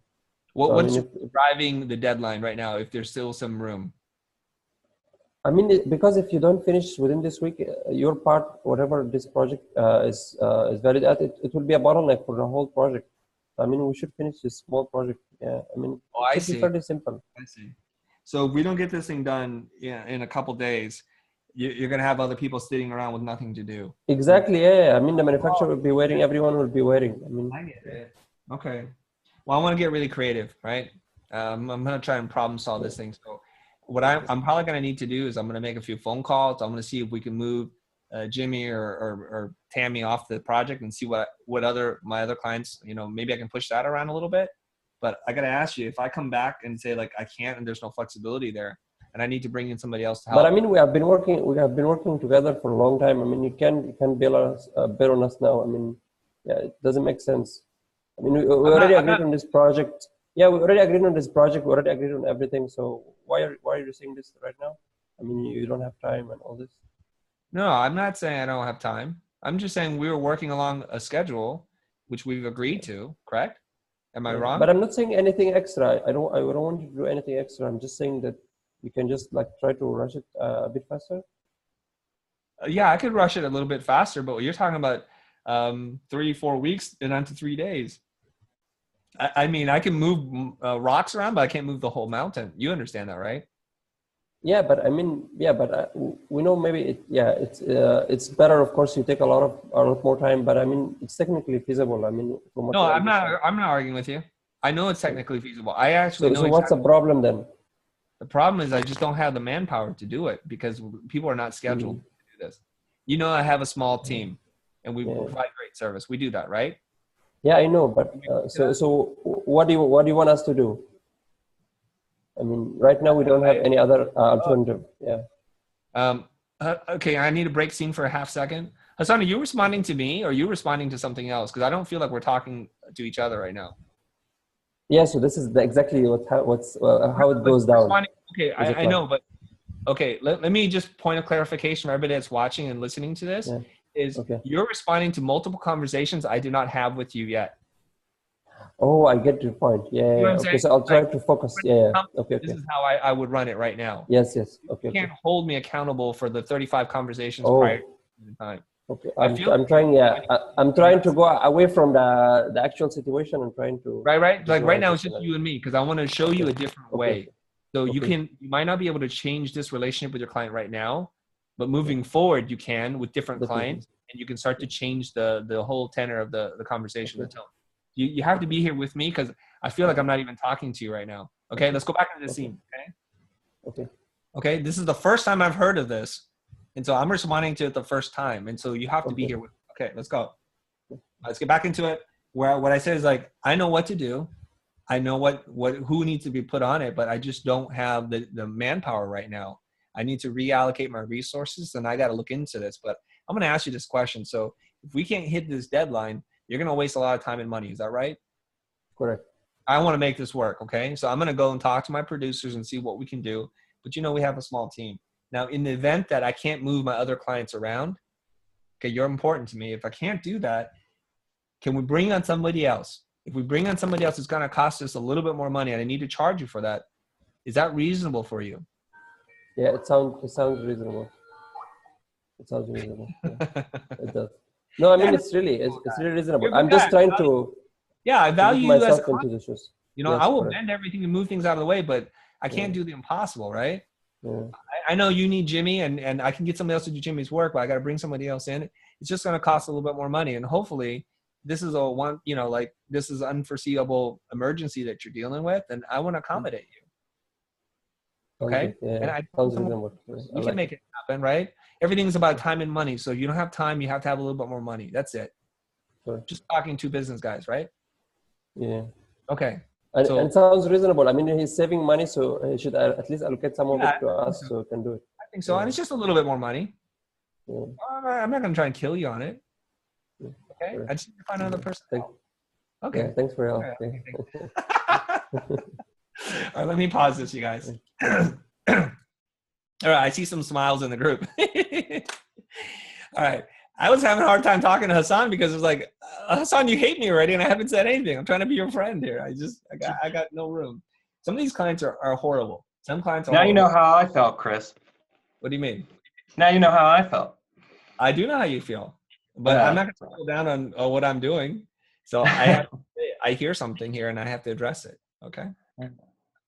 Okay. I feel what you guys feel. I promise you. I've been there and I have clients like this. Luckily, I just have more clients, so I just say no to these clients and we just move on. Okay? And so you guys all have some pretty horrible clients. I get that. Yeah. I totally get that. Mm-hmm. Nobody's denying that fact. Mm-hmm. All right. So you guys want to talk about this a little bit, or should we kind of sort of start to wrap up here? Hey, Chris. Yes. It's Kang. Okay. So I just had a quick thing. Would you still bring that up with Hassan that he's talking on different conversations? Because it seemed like in real life, would you actually be like, you're bringing past conversations into this? Great question. You know, I told you before, I don't know when you joined the conversation, to be fully present. Yeah. And to hear what's going on and to say what you think. So in this situation here, I'm feeling like, Hassan, are we talking about the same thing or not? And then that's when I had to remind him. So if I was actually talking to a client, I would say, I'm a little confused, Mary.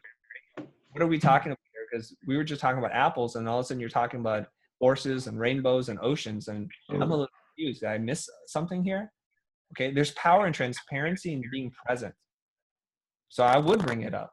I would say, like, well, when you guys called us last time, you said this. Did I mess that up? Did I know I'm getting old and senile, but did I mishear that? I mean, what's going on? And then they would have a big laugh. You're right. I was dealing with this, and I brought this in there. And you just call people on it. That's all. But I'm not doing it in an angry, aggressive way. I'm just saying, did I miss something? Are we having the same conversation? That's what I'm talking about. Okay. All right. Is that okay? So can I ask a question of the group? Of course. This is a big problem for me. Everybody says I sound pissed off. Everybody, Jacob, you do sound angry. Now I'm angry, but I'm like, I feel like I've tried to get into that conversation in a good headspace, and then after failing it, and then I feel like I'm just dealing with somebody that's unreasonable, and it's unnecessary stress. And I see it as like a lot of people enter this group with baggage of bad clients. Like, how do I deal with all this baggage? And it's let it go. I could not agree with you more. Let it go, man. I know it feels like they're writing checks that my ass is responsible for cashing. And I'm going, why did you say I have to have that by Friday? I can't have that for you by Friday. I tell you what, you guys. Go ahead. I'm just saying, like, sometimes I hear things on the channel that are like, there are no bad clients. And I know it's shock value sometimes, but I also feel like we enter these things, we tried to get here halfway, and then we found the future, and we bring these things with us, and there were bad clients. Maybe there were bad clients. Yeah. Okay, Jacob, good point. There are bad clients, and you've accepted it. So that means that you are at least complicit in the acceptance of a bad client. You knew it. Mm-hmm. Your spider sense told you. Your gut feeling told you. But you know what? Your pocketbook spoke louder. Your checking account spoke louder. And so when you don't listen to your gut, this is what happens. And so it's a painful lesson, okay? And at a certain level, the reason why I say there's no such thing as bad clients is just because most of it is because we bring our baggage into it. We've tainted the relationship, and it never had a chance to begin. That's the problem. So you're spot on there, okay? Like, look at Mace. She's like calm as a flower. She must have meditated right before this, and she's done yoga. I mean, that's what you have to do, guys. I got a yoga teacher as a client. I got to utilize it. Yeah. If you guys have to go run, punch a bag, or do something, go do that before you do the call. Get that out of your system. Then work towards leveling up. Work towards positioning yourself to attract the kinds of clients you want to work with. Yeah, I was going to say this too. Like, since I started charging more, like when I first kind of started, with smaller $500, $2,500 clients, whatever, it's just like, gosh, man. But when I started charging more, I think there's a certain level of respect that comes with that. They look at you as more of an authority in that, what do I need to do? And, that's really helped. All right, Jared, thanks for bringing that up. Hold on. Everybody just hold it. This is a good point. And we need to talk about this, guys. It seems counterintuitive that by charging people more, they'll appreciate you more. Yeah, for sure. Charging less, people appreciate you more. But what happens is you become the discount broker, okay? It's like getting something at a bargain basement price, and you're still ungrateful that that's the case. So by charging more, you're going to attract a client that understands the value of money and the value of what you do. They will appreciate you more. I charge more for everything that I do because I want to make sure the person appreciates what it is that I'm doing. It sounds really strange, okay? It's a crazy concept, but Jared just hit it on the head right there. You guys, if you need to write down a note, too bad you can't screen capture his face and just figure it out, but I would have screen captured that moment. Right, there you go. That's what you want to do. Charge more. And he's done it. He's happier. He's healthier. He's just, that's right. Okay. No. Well, can I piggyback on one question off of that? Because I missed the first part since I was on the train listening. I guess I had some people reach out, I guess because I have a 10,000 minimum project fee. And what I've gotten used to is, I guess 3 out of the 10, once I get somebody on the phone, I'm totally fine. But I started that process where I say, like, maybe I've 3 out of the last 10 clients or people that reached out to me had, I've gotten on the phone and then we wound up being, working together. But I when they inquire services, I basically say, hey, thanks so much for reaching out to me. Can I ask how you found me? Like, looks like an interesting project to start. I try to get as much information as I can using a patch form to see if we're a good fit. Once it's filled out, it'll give me just more information to, determine whether we're a good fit or whether I could further assist you. And I send them a form which basically says at the start, hi, thanks so much for taking the time. Being that I now work with select clients, I have a minimum fee of 10,000 with most projects, blah blah blah range. Looking forward to hearing from you, or something like that. Then I either hear back from them, cool, awesome, want to schedule a call, or I don't.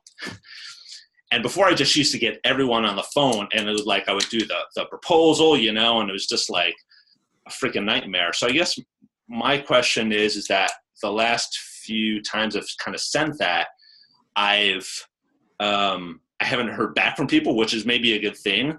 But like, when you talked about leveling up and scaling things, like you can't present yourself in a way when you charge like $2,500 and then present yourself in a way when you're charging X amount of dollars. I'm just wondering if it's more about I guess it's a hard thing to kind of educate people on the importance of what I do without getting them on the phone. So I guess, is there a thing? What's your question, dude? We're running out of time. So how many is too many people, like, with price? Like, is there a point where it's like, if 10 people, like, if don't buy, like, there's something wrong, there's something off, versus like, is there a right number where you're turning everyone off? Or do you know what I mean? Is that yeah? Okay. I do. I believe it's best for you to turn off as many people as possible. You're only going to get qualified people. Now, that's going to run into a problem because, well, then why doesn't everybody just set $1 million price point, right? When you start to realize you can't sustain this and maybe you're pricing yourself out of the market, that becomes a problem. And case in point, you guys know my financial goals for the year, right? We're trying to hit $5 million, but historically speaking, we do about $4 million of business every single year. So that's about $300,000 a month. And so when we break that down like 4 million and we divide that by 10, that puts us at $400,000 minimum level engagement. If I start talking like $500,000 to every client, they're just going to run. And I know that that's a problem. And I figured out a magic number for it. So it's about $100,000. Most of the clients that we talk to can afford $100,000 and the project grows really fast. But if we begin the dialogue, at $500,000, then they're all gone. They're out. I see. Okay. Now, I've shared many cases when they came in for a $100,000 job and it mushroomed quickly to $250,000, $300,000, $4 million plus. We found that that's a good price point. I think, Jared, you need to find your magic price point for writing. Yeah. That everybody's like, okay, cool, and then they're like, oh, we need this and we need that. It's like, cool, and before you know it, you're at $26,000. Yeah. Okay. Yeah. Then I went from 10 to like minimum thing, right. and I was like, it's gonna spook a lot of people, right? Yeah. But we don't know, and only you know because you're gonna get resistance, or you're gonna get people flying away. Okay. But cool. Here's what I want you to do, Jared. Specifically for you is, a lot of writers. They're not as good as you. Okay. If somebody balks at the 10K, you're just like, it's cool, but I have other writers. I have friends. Here you go. Go talk to them. Oh, yeah. Okay. They're pining for you, so you haven't ended the relationship. Okay. Okay. Be confident knowing that you are good, that you do what you do, and very few people can do what you do. Refer somebody. If there was a copywriter like a Bill Simmons kind of copywriter in this group, I was like, hey, call that guy. right? Yeah, for sure. You know lots of people. I do this all the time. I've been doing this for the last 20 years. And when the clients have money, they come back. Yeah, for sure. Okay. All right. Thank you. Hey, Jared, but it sounds like you're doing that in an email or a questionnaire. Is that right? Yeah, I mean, I'm setting it up because what used to happen before. Oh, cool! You want to do this? Let's get on the phone and everything. And it just wasted so much time and energy, and I just I forget through the group and everything, or through Blair ends thing, to cancel people out before we even get there. So yeah, so the first thing is basically like, oh, thanks, so much for doing this. I really appreciate that, just so I could better get to know you. Please fill out the attached form. And what that is, it's just tell me more about yourself and all this other stuff. But I set it up before. Thanks so much for contacting me. I've been doing this for 8+ years, working for some of the best, most respected brands, because I do work with a select number of clients. I start, my project fees start from $10,000, go anywhere from 15 to 50,000. Please answer the questions below. Okay, hold on. Rob, why do you ask?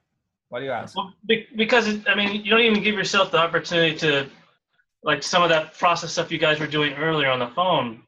Initially the person might have a number in mind, but they don't understand your process or how you approach things, and you're just kind of killing it before you even have a chance to talk to them about it and feel it out. And I think you could probably lead off a conversation with that, and then start to, maybe some of these might have been something, but they just weren't there yet.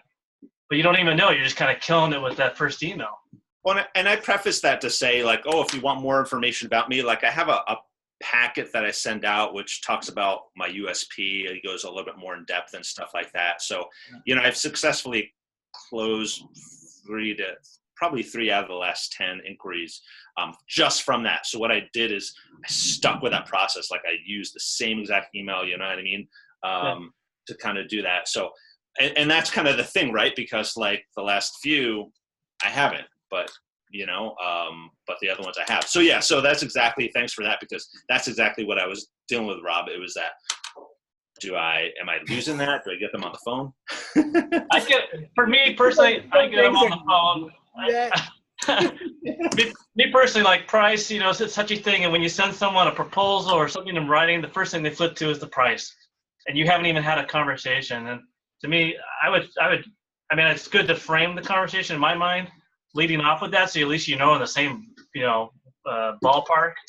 But I don't know. What do you think, Chris? Here's what I think. I think Jared was just asking a broad question about price and what's the right price. If it's working for you, if he's closing 3 out of 10, that's not bad, dude. A little tweak here and there, and he's closing 5 out of 10, and that's a beautiful number. Everybody wants to close 10 out of 10. It's not possible, you guys. Nobody bats 1,000, okay? And so I think we all play to our strengths. So Jared's a writer. Yeah, but you're also not framing the value of what it brings to that client. That's the other thought that was occurring to me is, for a website, developing a website, for one client, it might be worth, $5,000, but to another, it could be worth $100,000. Yeah. And until I have them on the phone and start to understand that a little bit, I don't know where they are in that scheme of things. Right. I understand what you're saying. I might lose, that $10,000 project that you did land could have been a $50,000. Right.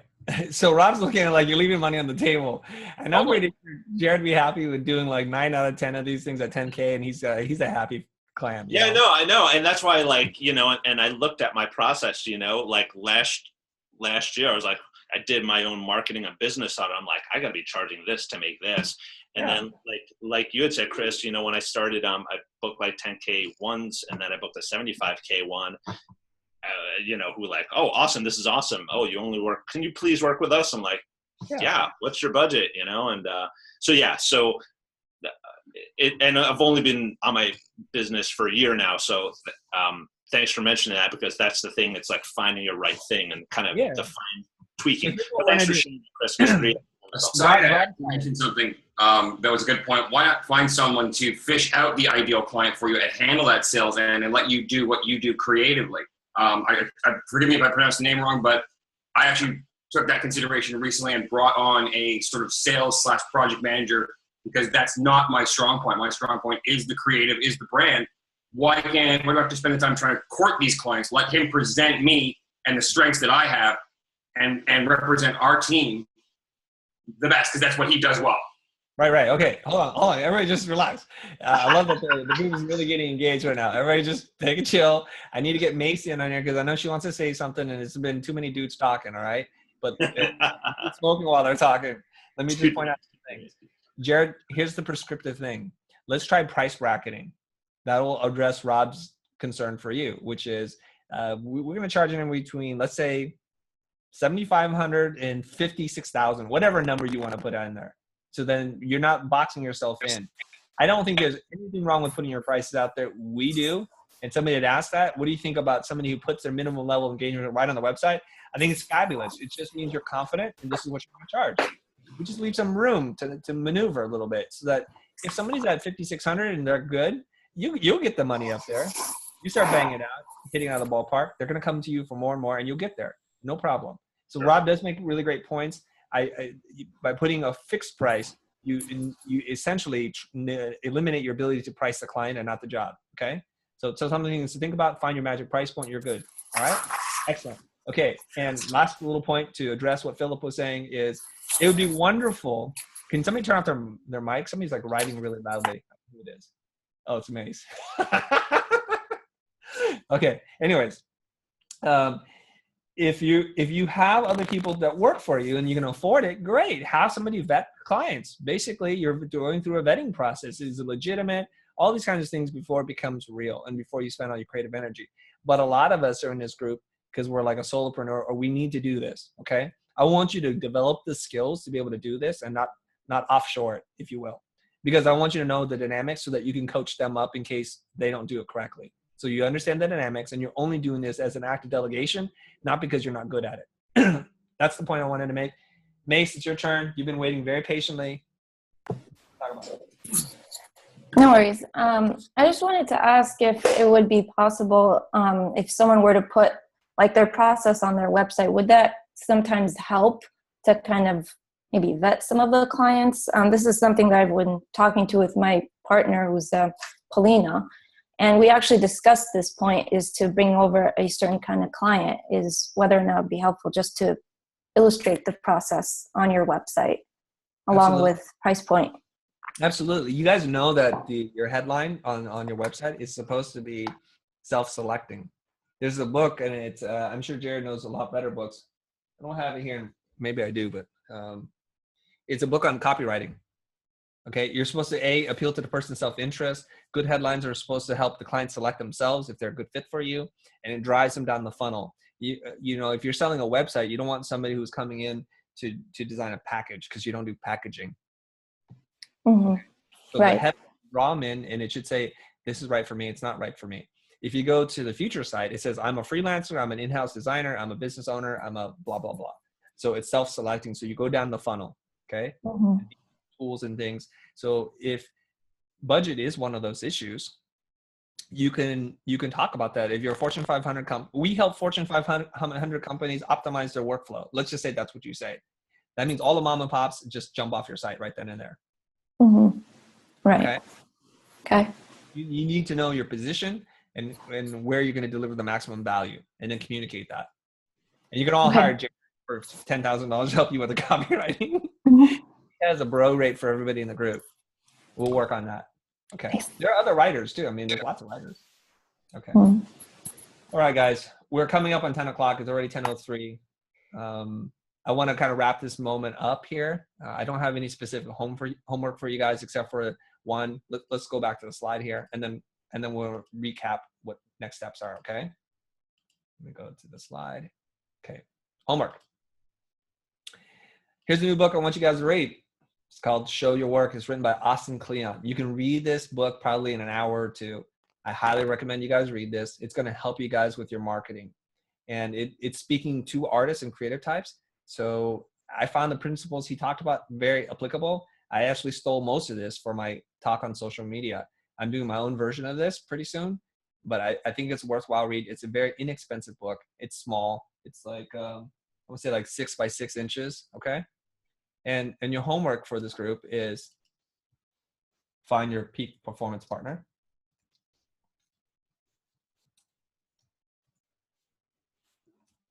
and do the 3 worksheets that we talked about. Basically, your 21-day journal challenge. And I need you guys to post this. I don't want you to secretly do it. The whole point is to post and share it so that everybody gets put on notice and you're held accountable for it. And then you need to do, I forget what we called it. What is it called? It's called the law of attraction. This is your goal. I'm going to call it the law of attraction. Your goals for the next 6 to 12 months. I need you to post this. Okay? This is what I need you guys to do. And you're going to read, dang it, show your work.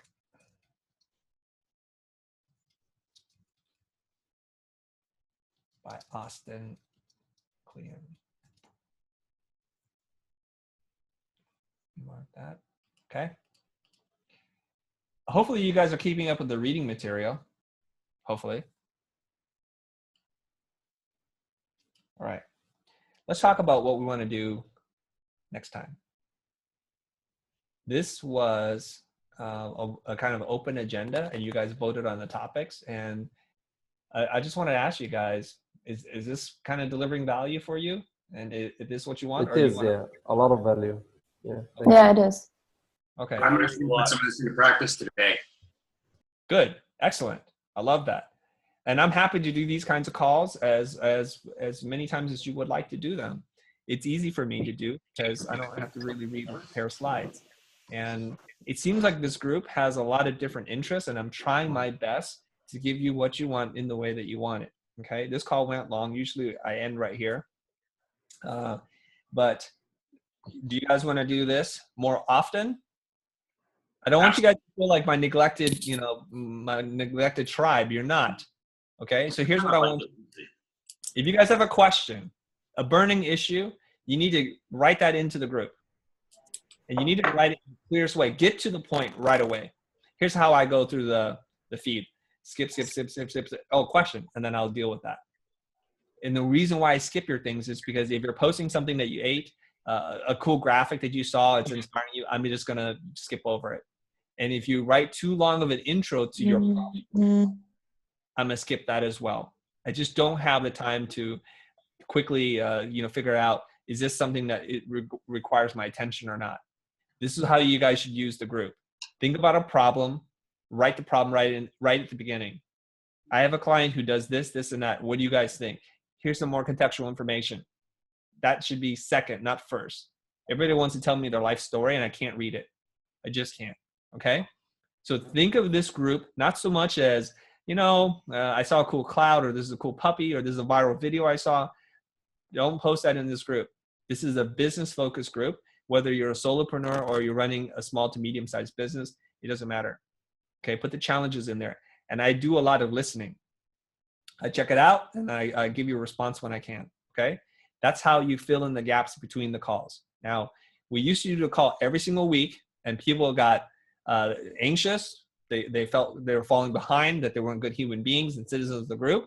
And they literally asked me to stop, to go to every other week. And so I only do what you guys want to do. Now, is this group thinking that once every other week is a good time for us to do the homework and to juggle our lives? Or do you want to go every single week again? If it were every single week, it maybe a shorter, more digestible commitment. But that, like every single week, but I think every other week, the 2 hours is a good commitment. If it was weekly, it'd have to be a lot shorter and more digestible. Well, I only one or the other, and then we'll put it to a vote to the rest of the group, and we'll figure it out. Go ahead. I think maybe if we do every week, then one of the calls can be this format where there's not really a lot of preparation that's needed, specific preparation, where we're talking about specific topics and, jumping right into it. Yeah. Yeah, I like that, Chris, when you had the questionnaire, I don't know if I missed them before, but when you did the questionnaire in terms of what do you guys, do you want to talk about this fall? Like, that was awesome because this was kind of spot on with where I'm at. So I like what you just said, that, a format where like, hey, what are you guys dealing with? What can I help with? That's super helpful. Okay. Any other thoughts? One thing just unrelated, going back to what Jacob said, but the copywriter, I noticed in his language, he said, I'm just looking to get some free copy out of it, when really like it's an exchange of value. So maybe if that's coming across somehow in his communication, that might be off-putting. Yeah, I mean, it's unfortunate I can't, you know, it's not free copy. It's definitely not free copy. Right. I think he was just on the spot and he said it that way. Probably, I'm sure said it much clearer in the way. All right. I'm going to wrap, but I'm going to wrap with the question that Jacob asked. Okay. So here's the thing. If I don't want my house painted and you want something from me, it's kind of a tricky situation, even though I do need my house painted and it's a valuable thing. So really, a lot of people don't understand what it is that we do. What does it mean to be a strategist? You know, it's kind of fluffy and it has a bad rap amongst a lot of people. And so the thing is, to demonstrate value to this person, they're going to come to you then and say, like, Jacob, I love what you do. I don't have the money to pay you. What can I do? You're like, well, it's funny you should ask. I need some help with some writing. Yeah. Okay. I've actually already paid this person. So it's, yeah. So I'm trying to turn them from, you know, a freelance employee, whatever, to, you know, let's get on board. Let's work together. Yeah, let's work together. And you could broach that. So here's how I would do it. I would go on a fishing expedition, Jacob. So I'm going to be just for half a second, okay? And I'm going to be, you need to smile more, dude. You do need to be, I like that. You're going to just say, Mary, I really enjoyed the copywriting that you did. I would like to work with you more. I don't have the budgets to support what it is that you do. Let me see if I can be of service to you. What kind of things are you working on? And then you're listening for a problem. And if you can solve it, help her. And it's like, look, this is what I do. And I find it to be very valuable when I do this for my other clients. This works. So, you know, you got to like build up to it. You can't just go hard like, boom, why don't we exchange? Because they don't even know what it is you're doing yet. Okay? Mm-hmm. That's what you do. Just like, I want to know more about you. Oh, you like sunsets? I like sunsets. Oh, you like puppies? Oh, what kind of puppies? And then you're like walking in the sunset with puppies together. Okay? Yeah. So let's find out a little bit more about them and work with that. Okay? It's called developing rapport. Like we see the world the same way. And I think it should be very easy. I actually think if you do core for them, you'll be upside down on the value exchange because you provide much more value than the writing is. I know. That's why. But don't take it like an arrogant kind of like, yeah, dude, are you kidding me? Just find out what you're doing, figure it out, and then let it come naturally. You can't force that situation. It just won't work. Okay? All right, guys. All right, I hope you guys enjoyed this call. It's 10:12. I'm going to sign off right now. It was great talking to y'all and good seeing all the new faces here. I hope to continue this. We'll continue this offline. Okay, I'm going to stop the recording now. Bye, guys.